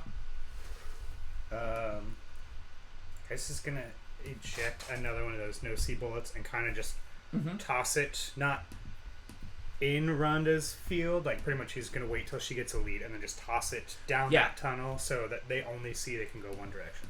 I mean, all right, you would be able to see that you cannot see into this radius, but you would be like, oh yeah, they probably went that way as this is, so that anybody following you would come after you as opposed to them. Smart. I really, really like this. Score. So you keep running through the tunnels, and eventually you hear some echoing. They've escaped into the sewers. God damn. And they're like, stop. Yeah, splashing boots with water. Exactly. So it's like, that's just echoing down the fucking thing. I mean, they could be a block away, they could be half a mile away, it doesn't matter. Sound carries. And as you come to a T intersection, you're suddenly with no idea where to go. Left, right, forward. Give me perception checks.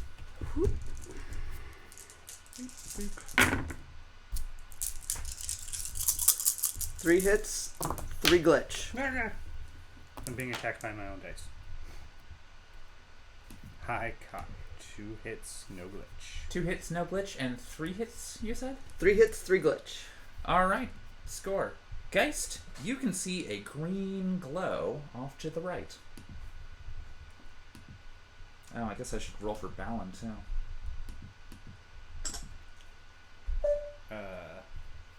Gheist is gonna kind of elbow Aurora and be like, green glow.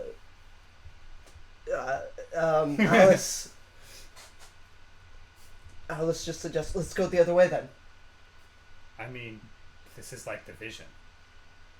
Something terrifying hunting us. Green glow, go! For the record, Balin rolled the same as you. Oh. So I'm really glad Gheist figured it out.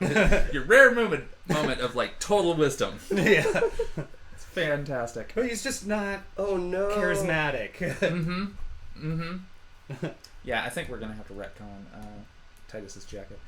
It's such a nice jacket. Oh. What? He left it upstairs. Oh. Yeah. He dressed for practicality, not good looks. Fair. Yeah. So anyway, I'll have to rebuild. Actually, wait, Johnny, you had a duffel bag with you. Retcon. You have your jacket. Anyway, back to the situation at hand. As you approach the glow, you are finding yourselves in a dead end. But sure enough, there is a oak-looking green door. Go through it, I suppose. Miss Balin, why didn't you ever tell us this door was down here? This door isn't down here. All right. I'm sorry, come again? I mean, obviously it is now. Okay, well, let's go and not question it for now. Score. Not my usual my MO. Research has led me to understand that, doors, while made of green oak, could also lead to other... Aurora's going through the reality. door. Score. So as soon as Aurora opens the door, it just opens quite freely and openly, and the entire area is just filled with, starts off to be green light, but then it just becomes so fucking bright that it might as well be white. And all of you disappear into this light. The door closes behind you, and the door itself vanishes from the dark sewers. You know, my coworkers told me never to enter the light. And yet here we are. And that's going to be about it for this go-round. We're going to take a break and come back in about 10 minutes.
Woo! And we have returned with the next portion.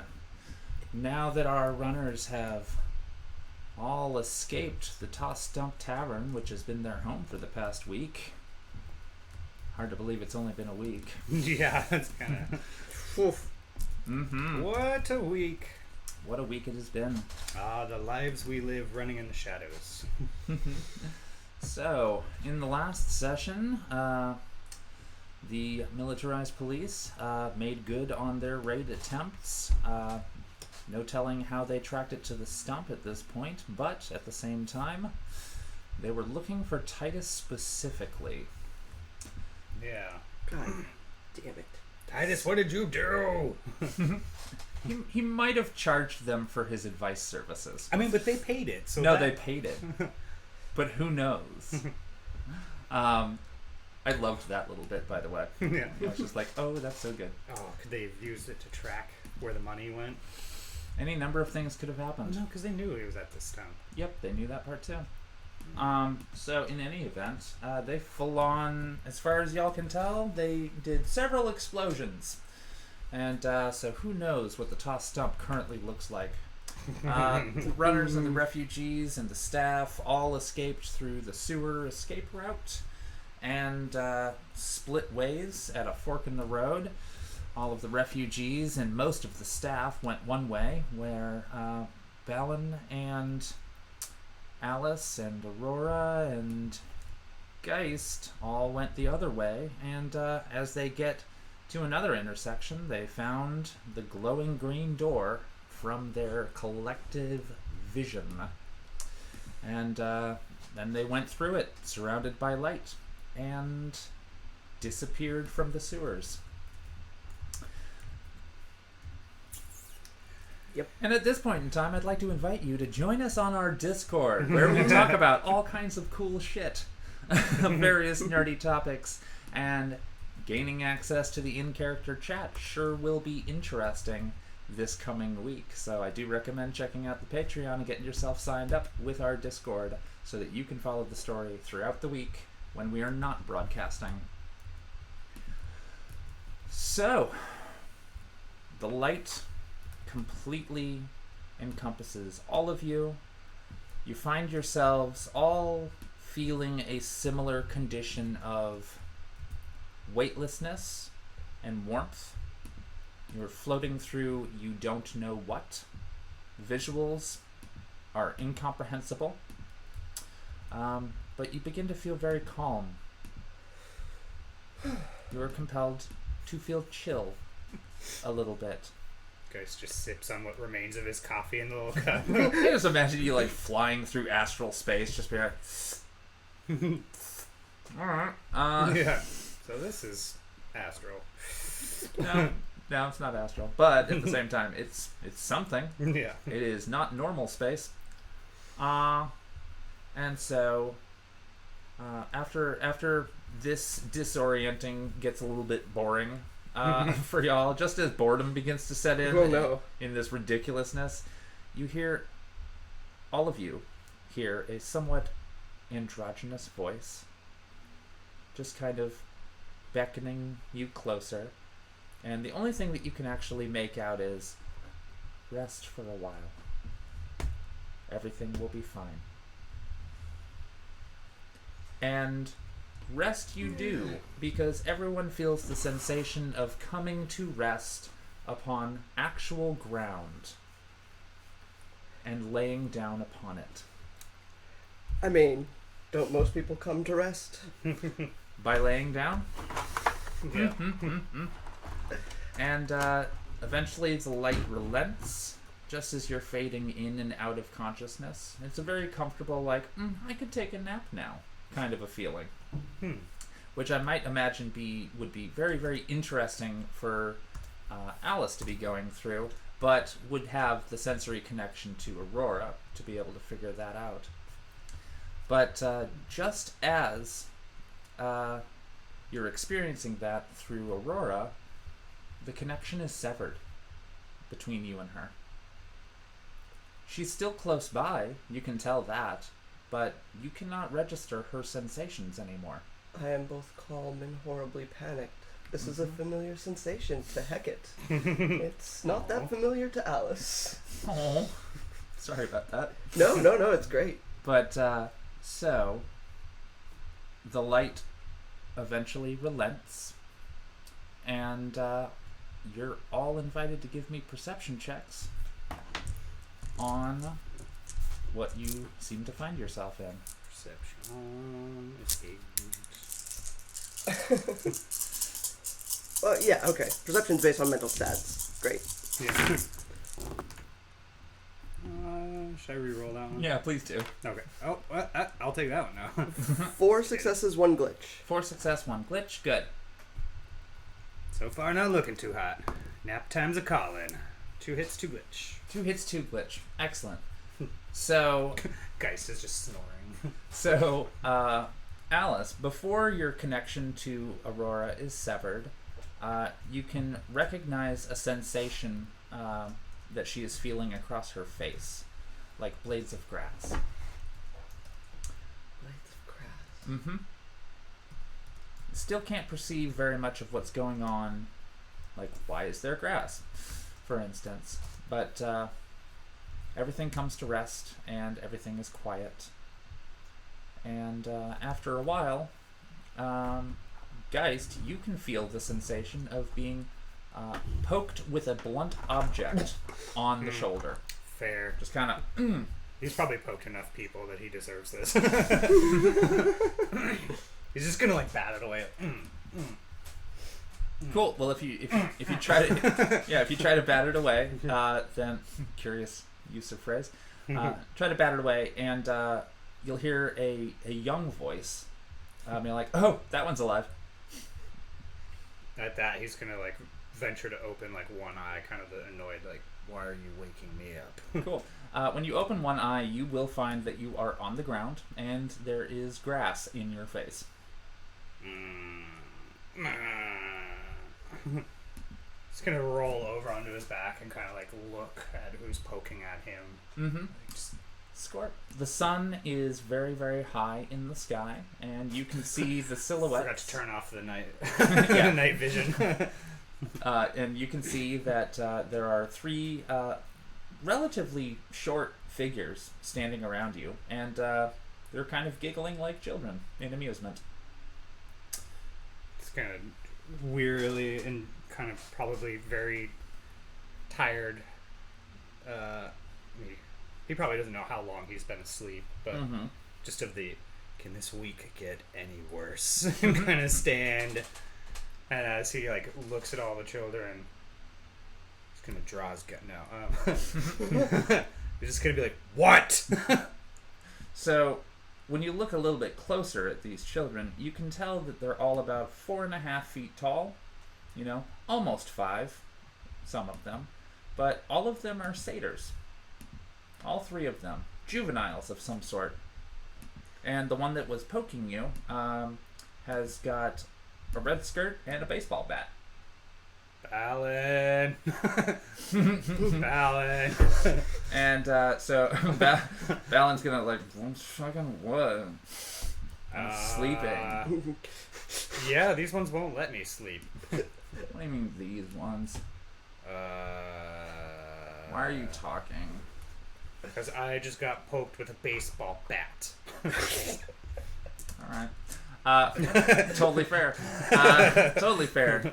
Score. So, Aurora and Balin are going to sit up and start taking stock of the environment around them.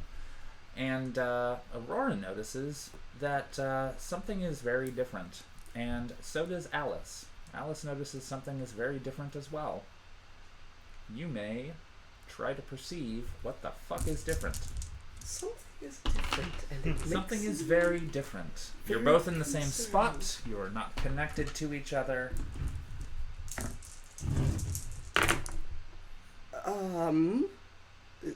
I will use my first point of edge for this session. Alright. Because I got 3 hits and 3 fails. Alright. So I'll re-roll those glitches. And get 4 successes. No glitches. That's right, get out of here, glitches. Alright. Excellent. Glitches be crazy. So, Jesus. I couldn't resist. It Wow. was right there. I know. was- I was just it like, was oh, completely We were all there. asking for it. Yep. And honestly. Score. So, Alice, you will notice that you are freely existing here. You're somewhat incorporeal. It reminds you of how you've probably seen various types of spirits exist in reality. And you will look over at Aurora, and you will notice that her cybernetic eye, that is a projector, is not there. She has her normal biological eye from way before. Same coloration and everything. She has, instead of the chrome across her head, it is now kind of an off-copper brass. And her arm and her cybernetic arm and leg are gorgeous, like mechanical clockwork. So they still function as artificial limb. However, they are changed. They are transformed from what they once were. And you're also going to notice there is no matrix access. I'm assuming I'm also not in a node. I'm actually just perceiving, like... You perceive yourself to be free-floating, just there with everybody else. Like, you can have feet on the ground, but you understand that you're not touching it. You're going through it.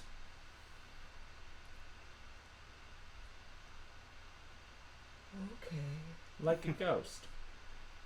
Except everybody can see you, and you are in perfect HD. Like, you know, there's no 4K Ultra. Yeah, you are completely there. You're just somewhat, like, you're not translucent, but you can move through physical objects. Why do I only have my sensation feeds, and why are they forced into view? Why can't I close those screens?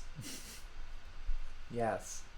Gheist is just gonna kind of venture to poke into Alice or And Alice can feel the sensation of touch, but there is no physicality for Gheist to gain purchase upon. so like he doesn't feel it, but No, he Alice doesn't does. feel a damn thing. that was me. That was me. You touched the thing that is me. Mm-hmm. I have a presence. At this point, Balin's just like, I'm sick of this shit. What the fuck? And then sees 3 other, like, juvenile satyrs and is just like, okay. Baseball bat. She looks at the baseball bat. Yeah, sure enough. And so the 3 of them just start giggling like children. Fair. Because it is quite amusing to find people lying on the grass. Yeah, I could imagine that. And as you take into account your view, you will see that you are all in the center of a meadow, and you are surrounded by trees on all sides, a good, 100-foot diameter away from you. Guy's just going to attempt to poke one of the satyr children in the forehead to see if he himself is incorporeal. Sure. Okay, score. So, Unarmed attack? whichever one... No. Just kidding. Whichever one you attempt to poke the forehead of, they just sit there just, beaming up at you, just like, okay, what's going on? What's going on? Poke! And Alright, they just well. kind of titter, just a little laugh. And they're like, you're weird. Okay, so I'm still physically here. Mm-hmm. I am physically here. Yeah. Yeah, Aurora is watching you with a great deal of concern at this point. Yeah, for people who are listening at this point, I'm just sitting here amazed at my body and trying to unfocus the views that I am forced into, directly tapped into the sensory feeds, as if they were part of me. Mm-hmm. And would you say that this is Alice experiencing physical freedom for the first time? Yes. Yes. Unrestricted by technology? And not necessarily knowing how to cope with that? Fair. Yeah, it's like suddenly having a body. Yeah. Yep. Never really needed one of those before, did you? Nope. Yeah, do your own hands pass through your own? I don't imagine they do. You can touch yourself. Yeah, it was right there. Yep. Yeah. Score. We'll discover that later. Have you ever had the sensation of a self-high five?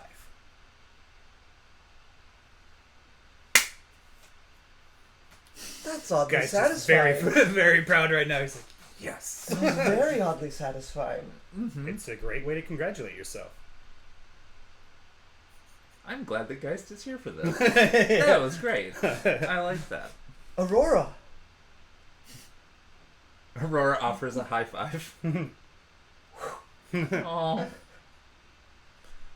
Maybe you just need practice before you can physically interact with us. You're, She's just nodding and she's like waiting. Mm-hmm. what? Because at this point you're not connected, so she can't speak to you. I know. I But can't, she's still there, I can't feel your thoughts. and she's nodding. She knows. I can't feel your biometer. I can't feel your pulse, your breath. Mm-hmm. I can't feel you. At this point, one of the like Miss Ballin is getting quite irritated Sure. because she's just like, what are these carefree fucking children doing here? This is ridiculous. Also, where the fuck are we? And so the three of them are just kind of like, watching all of you with curiosity. She's like the main one with the baseball bat's just like, y'all are a lot different than the other one that showed up earlier today. Russian kind of bad attitude. Do you even know what Russian is? Attitude. Speaks like this. This is Elf. me. Kind of furry. He was kind of like an elf, yeah. Yeah. There's a lot of elves around here. Where are we, little one? We're in the middle of a field. It is a meadow, and there's woods, and you're here. Guy's just gonna grab some grass and kind of throw it at her. Was this Nice. elf surprised to find that they had arms and eyes? Most people have arms and eyes. Fair. Is this the afterlife? He's gonna ask the little girl. I'm alive. It shouldn't be. Okay. I wouldn't be here if it was. I mean, I wouldn't expect you to be here either way, but I wouldn't expect to be. yeah, but you are. So Miss Ballin just starts getting like angry that she has no control over the situation, and just like goes up to one of them and is like, "Listen, you little shit." like raising the child up. Oh no. I heard if We you were shook just- them, you get more answers. I'm just kidding. That's terrible. That's not how that works. No, I know. That's not how anything works. I just couldn't. But yeah, resist. she basically was like, "Listen, you little shit. We were just running from the fucking cops, and then all the explosions, and then we walked through a door in the sewers, and now we're fucking here. So what gives?" And they all just kind of like back away a little bit, like, ooh. You should answer her. It's very scary. But then all three of them start laughing. They're like, "Why are you no fun?" Because we're lost. Well, the best way to get unlost is to go be found, and we found you. Who are you? Well, we live here, and you are here now, and we just live here. Our village is not terribly far from here, Can you show us? I guess. Yes, I would like to deal with more information. So, adults, please. Well, if you want those. Boring. Is Aurora still wearing her rose? Mm-hmm. Yes. Okay. Mm-hmm. Okay, good. Yes. Good. Mm-hmm. Good, yes. Honestly, if you showed up the same way that the other guy did, then you probably don't want to go to our village anyway. Where did this other guy go? Oh, we took him to the Guardian. To the what? The Guardian. He's the only elf for miles. The Guardian's the only elf for miles? Yeah, he lives in the woods. Everybody else is in the city. Perhaps you should take us to the Guardian. Good call. Kind of shrugs, like, alright. Would you say that he is fun?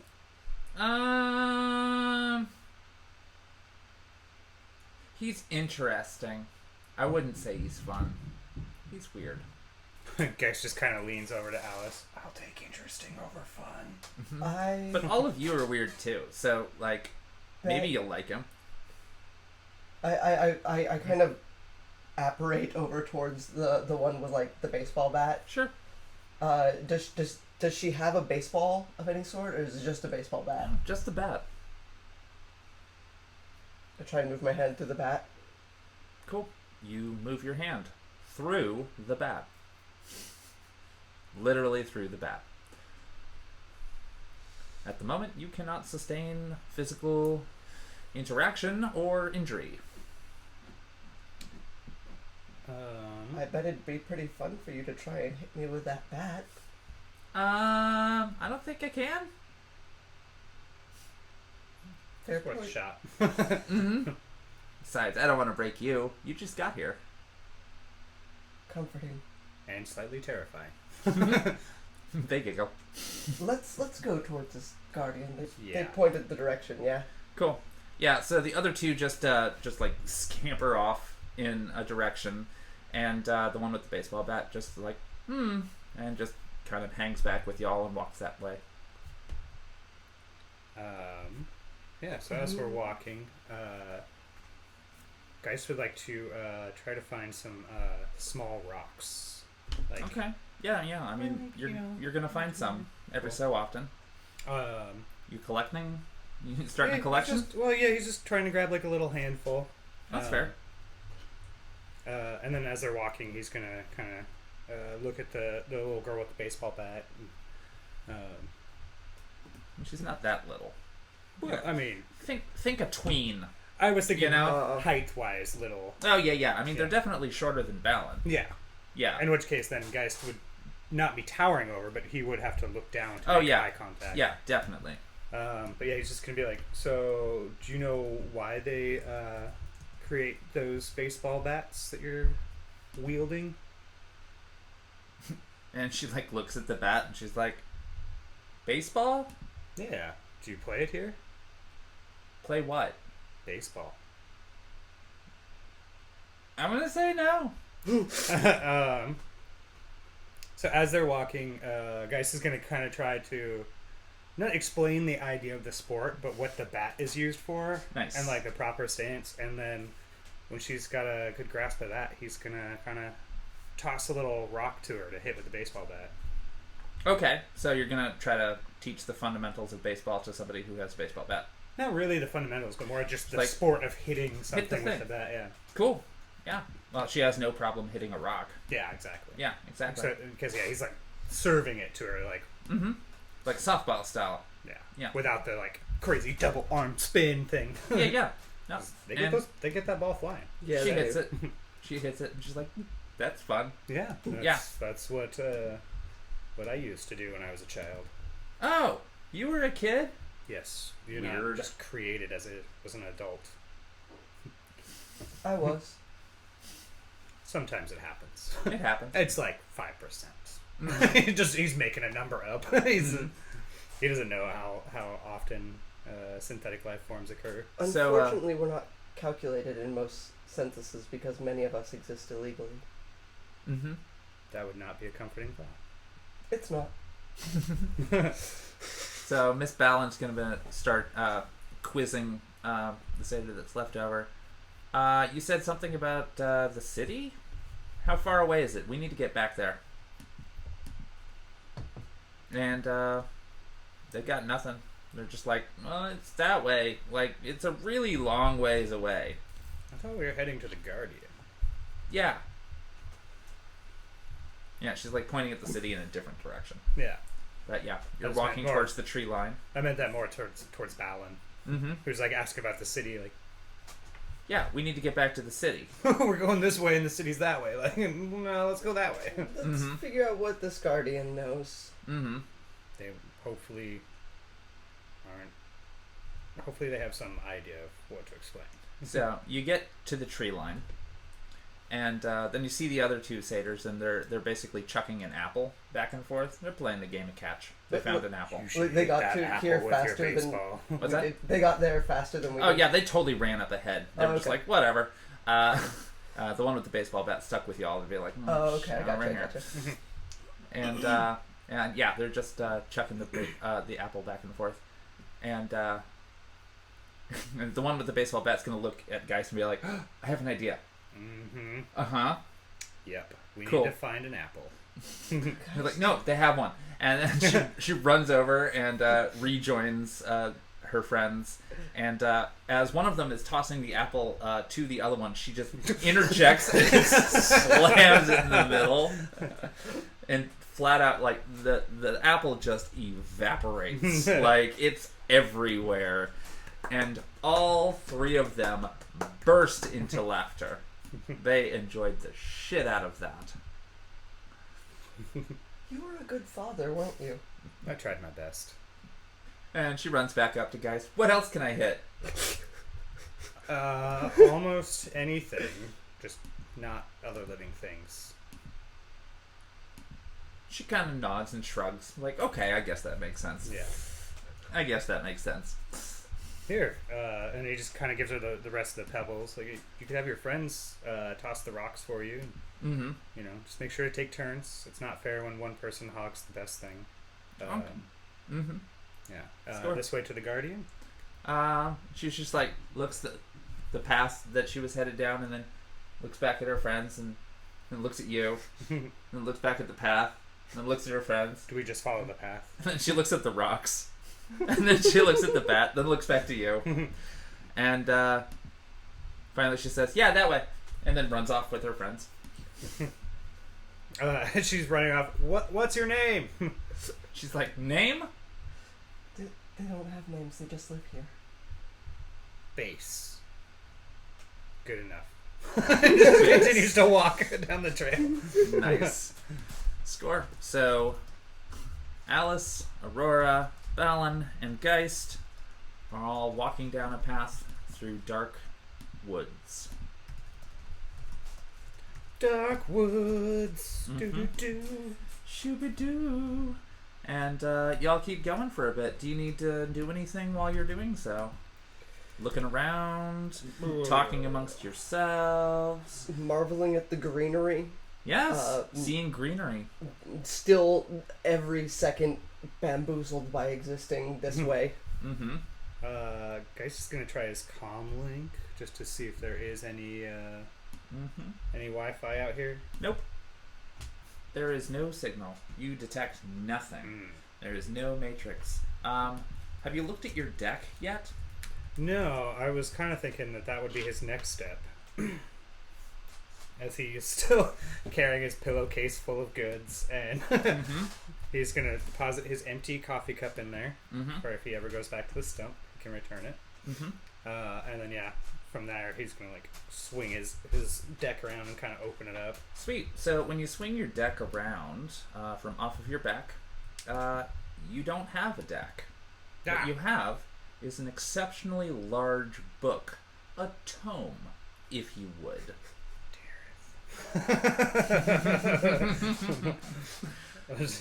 How peculiar. I mean, here's the older way of that information was stored. Just gonna grab the book and kind of like smell it to see if it has that old book smell. It totally smells like an old book. Ew. He kind of just like, all right, starts thumbing through it while they're walking. Score. So, what you find transcribed in gorgeous calligraphy is all of the information that you contained on your deck. Is it written in like a code format, or is it written in A code like, format English? that Gheist would be able to read, like, file, English. colon, /. But Okay. it's calligraphy. Yeah. Yeah. But on the left pages, there is that. But on the right-hand pages, there's new information that was not originally on your deck. Oh, he's gonna start reading that. Score. So you're saying pretty much it'd be like every other page? Yeah. There's new information? Mm-hmm. Okay. Like every page that is on the left that you're looking at when you're opening the book, all of that is going to be data, information, stuff that you will recognize, even if you don't recognize it in this form necessarily. On the other side, you see information about spells, and then occasionally you find things that look like journal entries. And then after a little bit of that for like a few dozen pages, it's all nothing but technical data from your deck. He's delving into the technical data. Well, it's all information that you would expect to be on your deck. Yeah. It's all the code necessary for computers. Nice. Mhm. Okay. But you also saw information with regards to magic, and also information that looked like journal entries. Yeah. What are more of these journal entries? Like, just a gist of it. You don't have... Okay. So, like, the first one is basically going to look like, I have awakened. I do not understand. This doesn't make sense. Boy, this guy's really on the nose. None of this makes sense. I can't see anything, but I am still thinking about everything, and I wish I knew where I was. That's the first page. Yeah. Geist. Yes. Geist. Well, Yes. Were you reading this out loud to I Alice? I would assume so. definitely like. Oh, you were like you Yeah, stopped you're like on the hovering shoulder. over my As soon as I shoulder. saw the gold fillet code script, I'm like, oh, Mm-hmm. Geist. And then he's probably like, look, Guys. journal entries. Geist, that's not a guy. But what do you mean? That's a Sasha. I don't have Sasha though. We gave William Sasha. Yeah, William has Sasha. I float back down. Wait a second. He's just gonna William. Nice. Out of everything to scan, you didn't scan my deck. And what else do you do? Yeah, he's just gonna keep reading after. Okay, score. So when you keep reading, like first couple of journal entries are pretty much just like, I don't know what I am. I don't know where I am. I can't see where I am. What is all of this? This makes no sense. Da da da da. Over the course of pages, some of the entries seem a little bit more refined and reflective. Basically sitting there going like, I was once part of something a lot larger, and now I am confined, and this doesn't make sense. I thought that I could call out to others, but I can't find them now. And so, like, really analyzing the voice's own situation. And then on the last page of journal entry, you read a section where it's just like, I'm not alone. There's another one. But I don't know them. And that's it. Dun dun dun. Exactly. He's gonna be like, well, close the tome. I've contained the nanites. Just put it over his shoulder and keep walking. Just nonchalant, just stating that, and then We're behind the green glass doors. yes, There are books, but no tomes. Teeth, but no mouths. Feet, but no toes. Miss Ballin looks back at Alice. What? There are keeps, but no castles. Streets, but no roads. Do they call it the Feywild on this? Figured I'd ask now before I say something. Oh, I'm sorry. That was a out-of-character meta question? Yeah. What's up? Does Shadowrun refer to it as like the Feywild? Nope. Okay. I mean, Gheist wouldn't know, but he's gonna start like going through his head of like, okay, where have I heard of things like this before? Mm-hmm. Trees, but no shrubs. Grass, but no dirt. But there is dirt and grass. Food, but no bread. Give me perception check rolls. I like bread.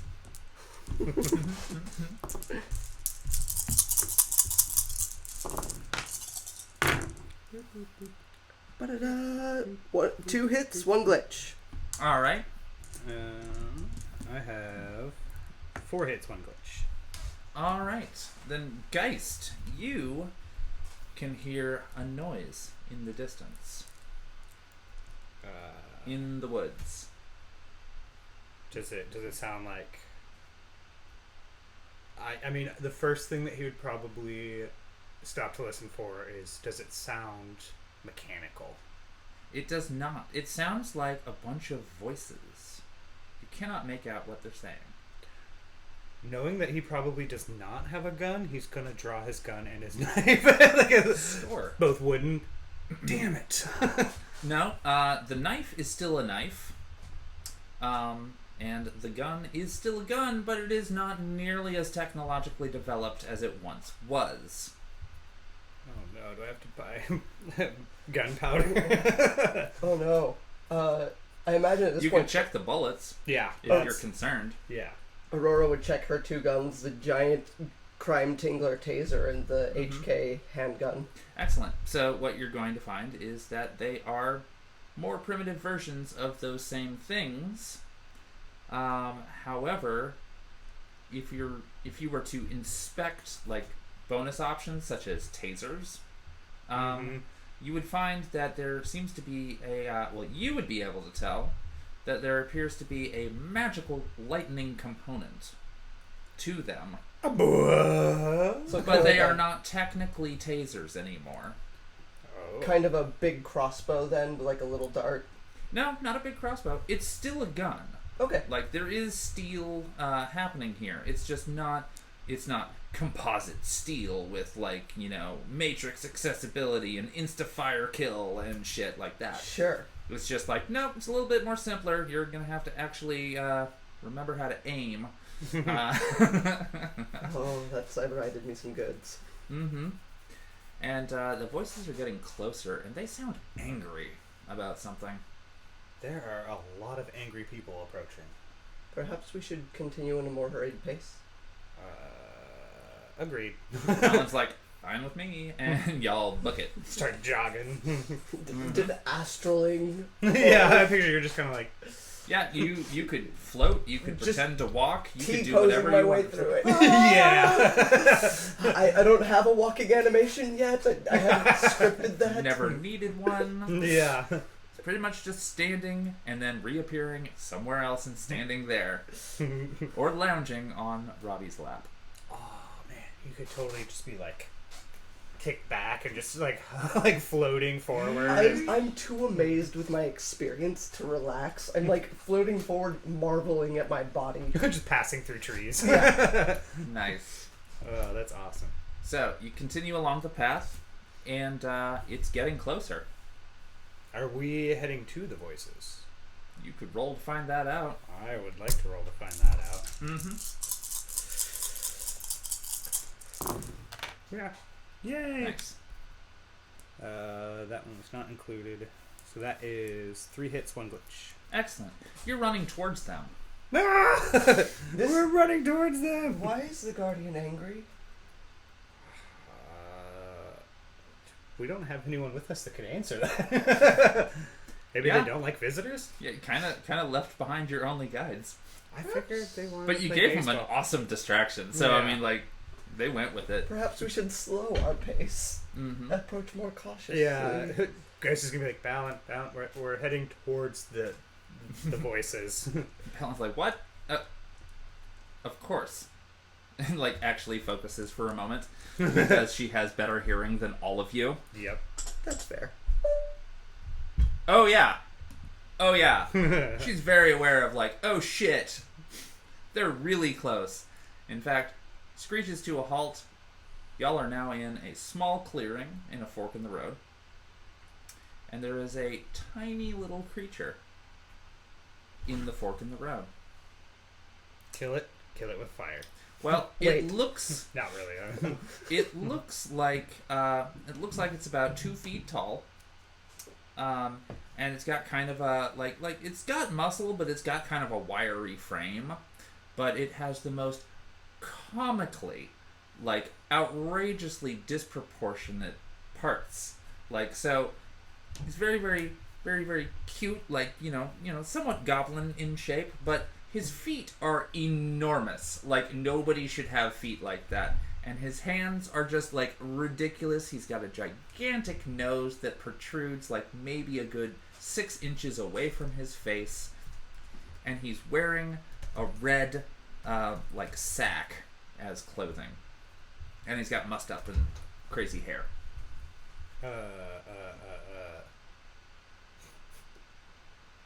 Sorry, I was trying to type and think of a question to ask, and all that came forward was, Greetings. what is that? Nice. We are looking for a guardian. The little creature looks at Alice as she says that, and then looks and basically sizes everybody else up. What are you? Do you not... Are you going to be upset if we pass by you? Alright. So, the little creature just kind of steps forward, like not trusting any of you, like scowling, in fact, at how, like, look at these giants that have entered into my area. And gets a little close, sniffs at the air, and Balance just kind of like, takes a step back. And it takes a huge leap back and then just screeches like "Ah!" At which point you hear that same screech echoed 5 other directions. Strip sense of hearing. Just boom. Nothing. No, like it's still screeching, but nothing's coming out. All right, fair enough. So you can't hear it, but you still hear the other 5, correct? Yep. Or no, actually, we wouldn't hear them at all. Oh, you wouldn't hear it at all. In like a little bubble of silence. Mm-hmm. All right, score. Well, the one that you can see makes a beeline for you, Alice. Like, he's gonna hit you. I like lower my hand like you would to like a small child or a dog as they approach you. Yeah, kind of the like, you want, can't help. Nope. He just comes at you like teeth bared, and now you can see that they are sharp. And he just flies right through you and lands on Aurora's leg and just holds on and starts biting at her. Oh, no, that's uncalled for. Unfortunately for our little Boggle, which is their names, by the way, our little Boggle does not realize that one of her limbs is made out of metal, and does not seem to care. He is also incredibly pissed off, and finds no reason that he would ever find any purchase to deter him. He's still biting the shit out of her leg. And she's just kind of like looking down, and then looking at everybody else. Gheist is gonna kind of like walk looking over, down, put a hand on her shoulder, and be like, "You okay?" like, and she's like, "Yeah." I mean, like, she's got her hands out, like, "I'm fine," but also, what the fuck do I do about this? Kind of an expression on her face. I wave at Balin. Mm-hmm. And Yeah, because we can't hear. I Yeah, gesture, nobody like, can hear. like I literally just walk over to the thing and like try and pick it up, like. Okay, but you can't. Yeah. Sure. So I'm like waving So, at Balin, like. so Balin just kind of comes over and just like, grabs it by the back of its neck, which is small and easily done, and she just kind of like pries it off of Aurora's leg, and then just kind of chucks him into a shrubbery. Hey, there's shrubberies here. Yeah. Couple, dozen feet away. Hold my hands out, pointing at either road. Mm-hmm. Exactly.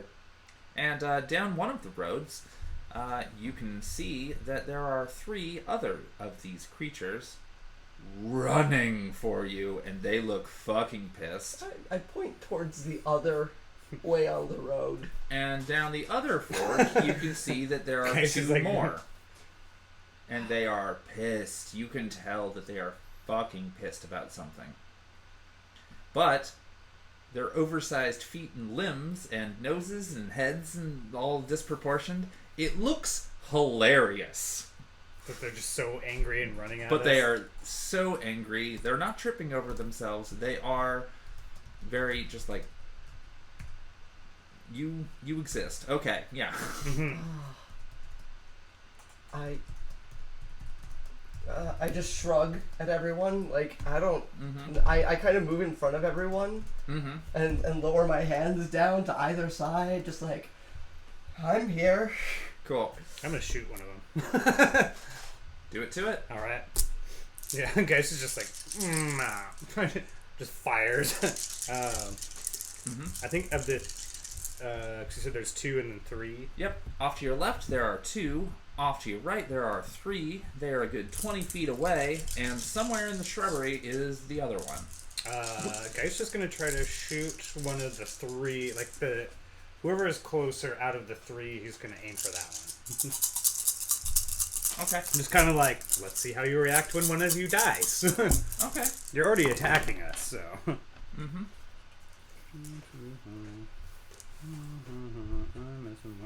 Wow. 1 glitch. No hits. Okay.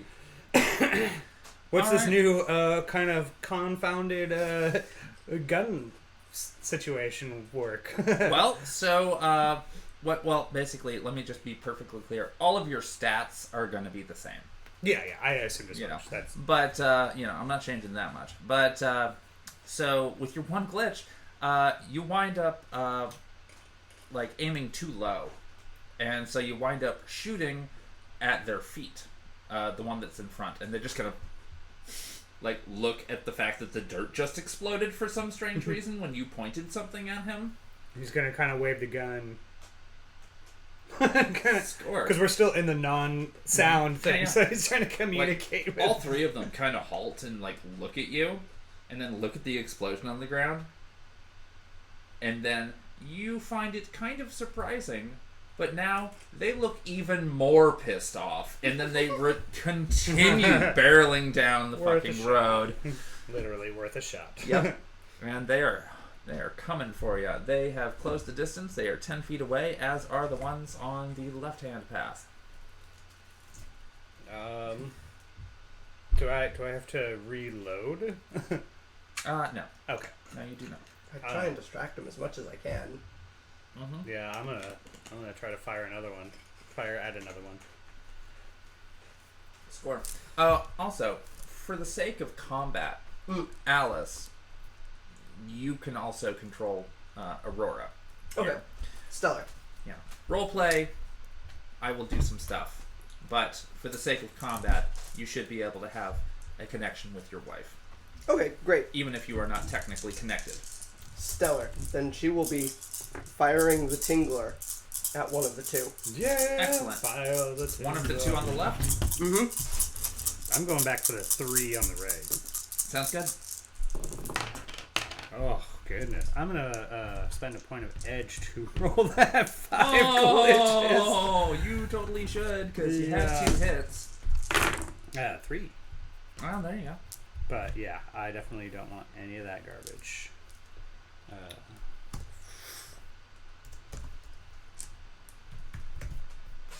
Sorry, trying to keep track of my edge points here. Mm-hmm. Yeah, that was garbage. That was 5 glitches. Ugh, get out of here, glitches. So that's 4 hits, 1 glitch. 4 hits, 1 glitch on your next shot. Excellent. Which one are you aiming for? Same one? Yeah, pretty much. Just out of the cluster on the 3 that were running towards us that got extra angry. Score. So you totally hit one of them in the shoulder. And he did not like that. Good. Good. I don't See like if them. I care. I don't like them running at us and accusing us of being bad guys when we're just walking through their home. They haven't accused you of anything. They just got really angry as soon as they saw you. Yeah. ALISS. I will also be spending a point of edge to roll my 4 glitches. Oh Oof, no, yeah. Tytus, we need you to shoot boggles. I got 3 hits, 1 glitch. Nice. 3 hits, 1 glitch. Cool. Out of the 2 that you have been aiming for, you managed to catch one of them in the sternum. Yes. Alright, and that's with the taser. Does it, does the magic activate of it, or does it... Lightning. essentially like. Oh, and I roll damage. That's right. Yes. I remember. How much stun? 10 stun. Okay, so like full unconscious. Oh, all right. Sweet. Ooh, All right. nice, dropped it. So go for it. Oh, you did? You already did it? What? Or was that the maximum you can do? Oh, yeah, it's 10 dice of damage. All right, score. So one of them hits the ground and kind of slides to a halt. And the other one next to them is still running.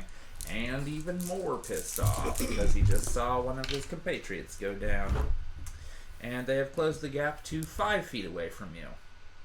That'd be 3 physical from my shot. Okay. Score. 30 physical? No, 3. 3. Oh. 30. Boom! Right? Fuck you, little forest boggles. All right. Launch a cannon at him. 3. It has been done. Score. So at this point in time, they've closed the gap enough that Miss Ballon is gonna go sword style.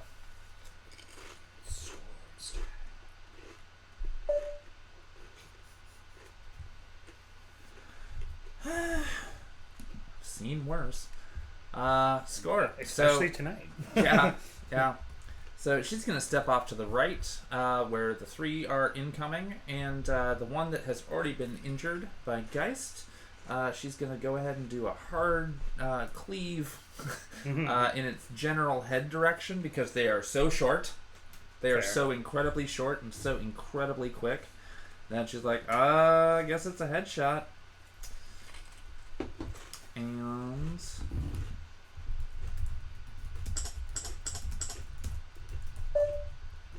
cool. Just gonna take him down for physical.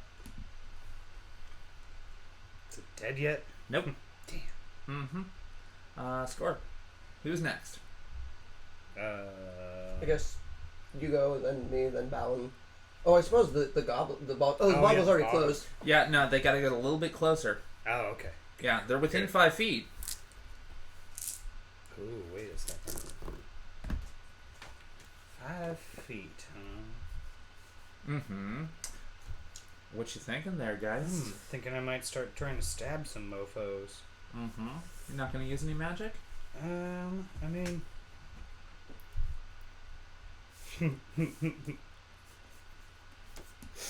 Why not? Gheist is just gonna be like,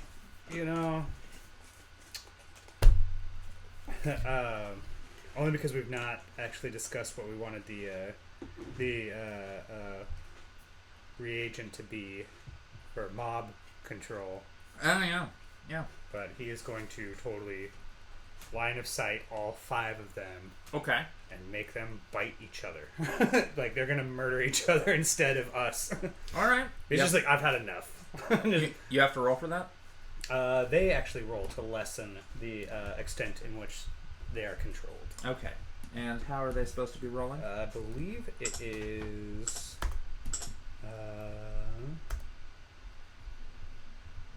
resisting... Yeah, I think it's like willpower and something else.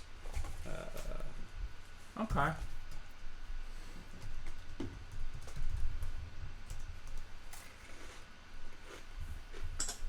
Well, they don't have very much in the way of willpower, so I'm gonna do a generalized shared one for all 5 of them.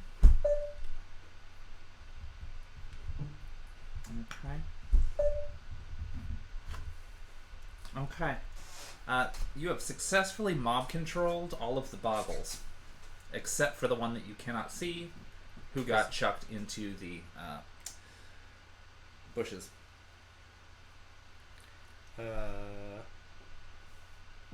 Yeah. And you're just going to have them attack each other? Oh, yeah. Okay, it is vicious. It is brutal. They are tearing chunks off of each other. They are just angry. They are just the epitome, the embodiment of rage. And that is why they attacked you in the first fucking place. Right, I point down the left path. Yeah. It's gross. Like, maybe Watching that. You were all happen. kind of like sidestepping them. Yeah, just like, mm-hmm. Guys are just kind of walking backwards. You're just watching them, like, Mm-hmm. I have to keep them in line of sight, but Yeah, you're walking backwards. it's like, oh. I figure if anybody's seeing his face, it's just like, Yeah, it's real gross. Boggles are not to be fucked with. just as like blood and viscera. They will just flat out attack anything. I kind of And nobody knows why they're so angry. Maybe it's because they're so funny looking. And they just assume that everybody's making fun of them. That would make sense. But at the same time, who knows? They don't talk. Yeah. They just attack. Alright, score. So you going down the left-hand path? Gheist is gonna wait until they murder each other. They're pretty fucked up. Like, even the ones that are not dead are in no condition to follow you. Okay, cool. That's more what I was just waiting to see. Yeah. Okay. So y'all are pretty much safe, except for that one boggle who never came back out of the shrubbery. But that's fine. Yeah. I'm sure he's got some things to think about. Okay, as soon as we get out of the strip sense hearing area, you really put that boggle on timeout. To Valen, the one that she threw. Yeah, I didn't really see where the hell he landed. Better than not after us. Mm-hmm. Today has been a lot. It sure as hell has. It really has. I really hope we make it to this Guardian before we find more boggles. Mm-hmm. Give me perception checks. Perception. I am attempting to Perceive into the woods. and hopefully not get all those glitches. One success, one glitch. Okay. Yeah. Hey, cool. That is 4 hits, 0 glitches. Cool. You can smell a campfire nearby. I smell a campfire. Does it smell like just a campfire, or does it smell like something's cooking on the campfire? Something might be cooking on the campfire, but at this distance, you can just tell there is a fire. Whatever you do, don't stray from the path. Fire. There is a fire. Mm-hmm. Yeah. Is it on? Like, are we approaching the smell You're getting of fire? closer to it, but it doesn't appear to be on the path, because why would you build a fire on a path? I mean, sometimes you want to get in people's ways, but But since you took the left-hand path, it smells like it's probably off to your right. those bottles have been mad that somebody made a fire. It just seems we're in a place that reminds me of stories, and stories generally say not to stray from the path, especially if there's a tempting smell. Should we go all the way back and then go to the right?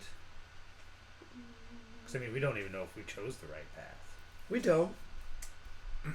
Balin's gonna sniff at the air.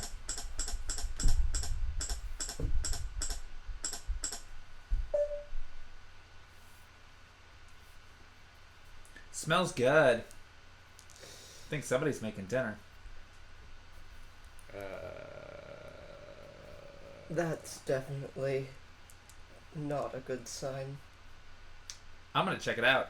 And she just jumps off of the main path, over a shrubbery, and... Let us know if it's okay to get off the path when you return. If you return. She's not gonna return. Okay. She really made some distance. She's fucking fast. No, I know. It just That more sense of smell is keen. But Like, then it Gheist is must also smell just like, good. Jeez.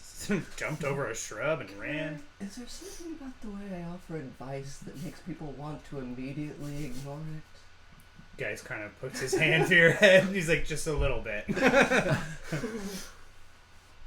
I mean, I'm listening to you. It kind of just motions that he's not moved off the path.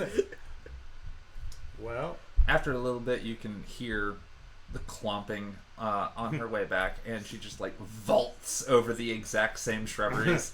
And she's like, hey, there's a cottage over there. did you knock on the door? No. Recon. I mean, fair, but You told me to come back and tell you. yeah. So I guess it's somewhat safe to get off the path. She obviously made it. Yeah, there was a fireplace. There's a pot over the top of it, and there's just a wooden cottage, and it's got a oak door, and it's got some windows, and it's got thatch roof on it, and it's like there was some chopped wood, and yeah. And then I came back. What color was the door? Green. Well, Good color combo. Well, right pretty now. much. I mean, the whole cottage was green. I mean, there was like moss, and there was lichen, and there was like vines and stuff, and there was a lot of green. We're in the woods. we might as well see, I suppose, then. I don't like it, but I feel like that doesn't matter at this point. I mean, after you. Cool. And then Balin just rushes back the way that she came, and waits for y'all to catch up. Fair. Yeah. Gheist just being on edge is kind of weary with his new his new pistol, as in like probably something he's never fired before in his life. Exactly. Same bullets though. Yep. Yeah. Kind of just walking through the woods, kind of just gun and knife ready, but not like trained on anything in particular. Yeah. You hear birds, various animals in the underbrush. Nothing major really sticking out to you. No, at least there wasn't a whole bunch more boggles. Nope. Yeah. Continue on until we get to that cabin. You get to the cottage. And sure enough, Cottage. that is a nice looking fireplace I outside. Through the cottage. What's that? I astral through the college. The cottage. Like, I just float into the cottage for recon. Score. So you float into the cottage and through the front door or through a window or... Through a wall. Like, just the nearest wall. Excellent.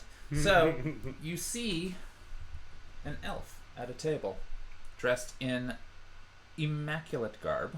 It looks several hundred years old as far as your remembrance is concerned. And as you examine him, you will recognize him as the individual who has been leaving you envelopes and has never been caught nor spoken with.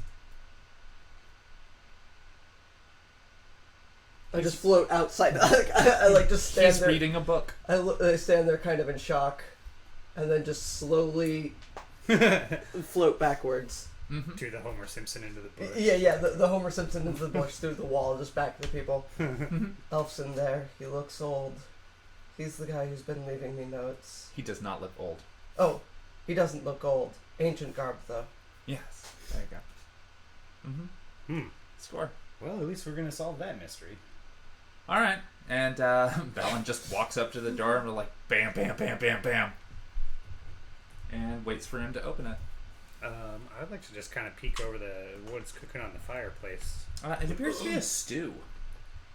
Boggle stew. I don't know if that's accurate or not, but Probably not. I imagine that's where Geist's mind would go. Like, Score.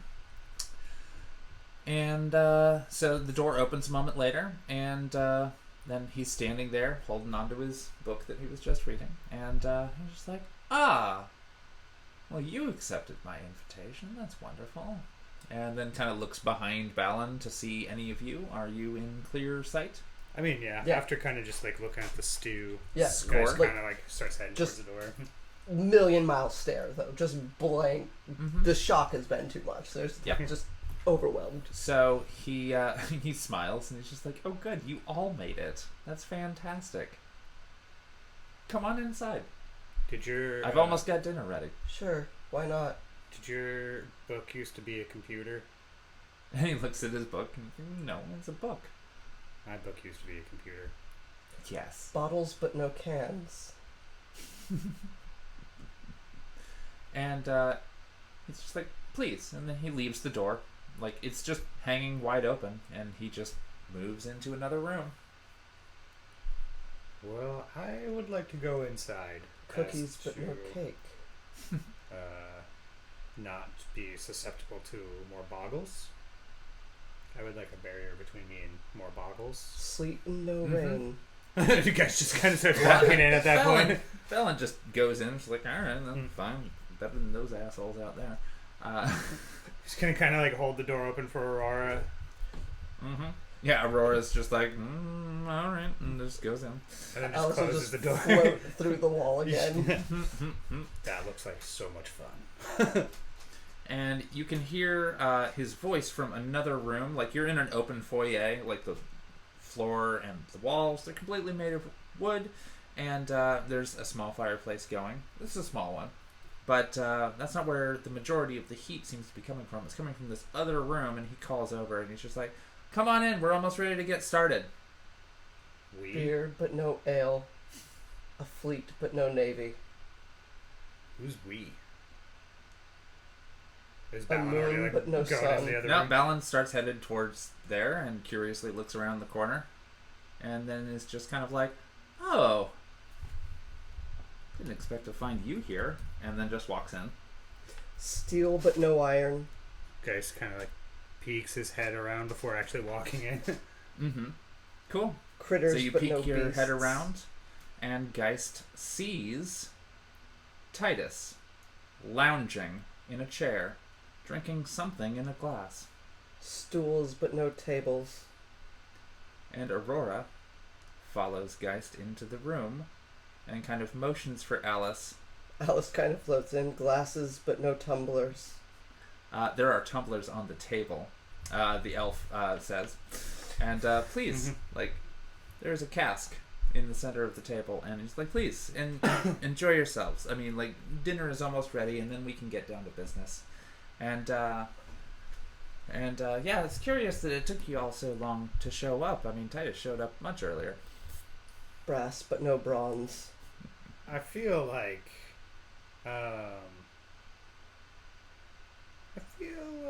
we didn't really get the invite, so to say. Well, I mean, you all got here, didn't you? Sheets, but no covers. Yeah. This one's kind of breaking, though. And Alice got my envelopes, right? I did make sure, quite sure, that they would be delivered. Letters, but no mail. They were delivered. And the door? You saw the door, of course. I mean, yeah. Of course. Fools, but no Then you kings. accepted my invite. Welcome. That's one way. to Queens, put but no dukes. it. Speaking of which, does that mean that you were the one that gave us the premonition of being chased and finding the green door? That was your group invite, yes. Alright, I have to remember that. Apparently that's how these creatures invite people. Is he kind of just like getting snooty a little bit?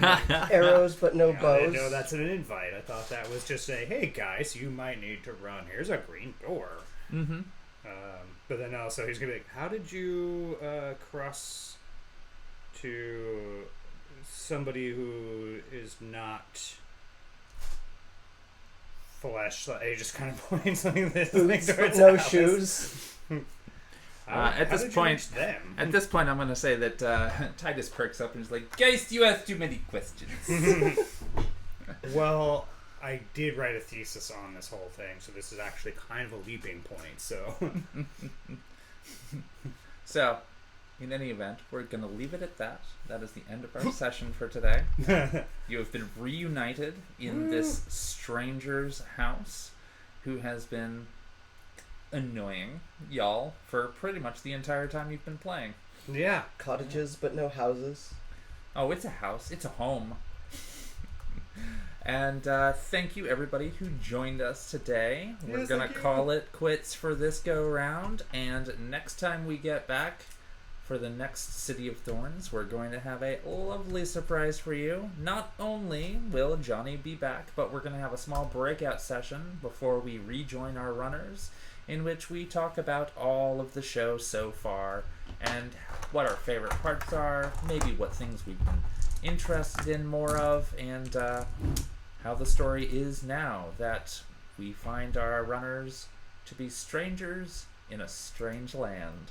Post in the comments if you figured out the green glass doors. Mm-hmm. In any event, thank you for joining us, and have a wonderful night.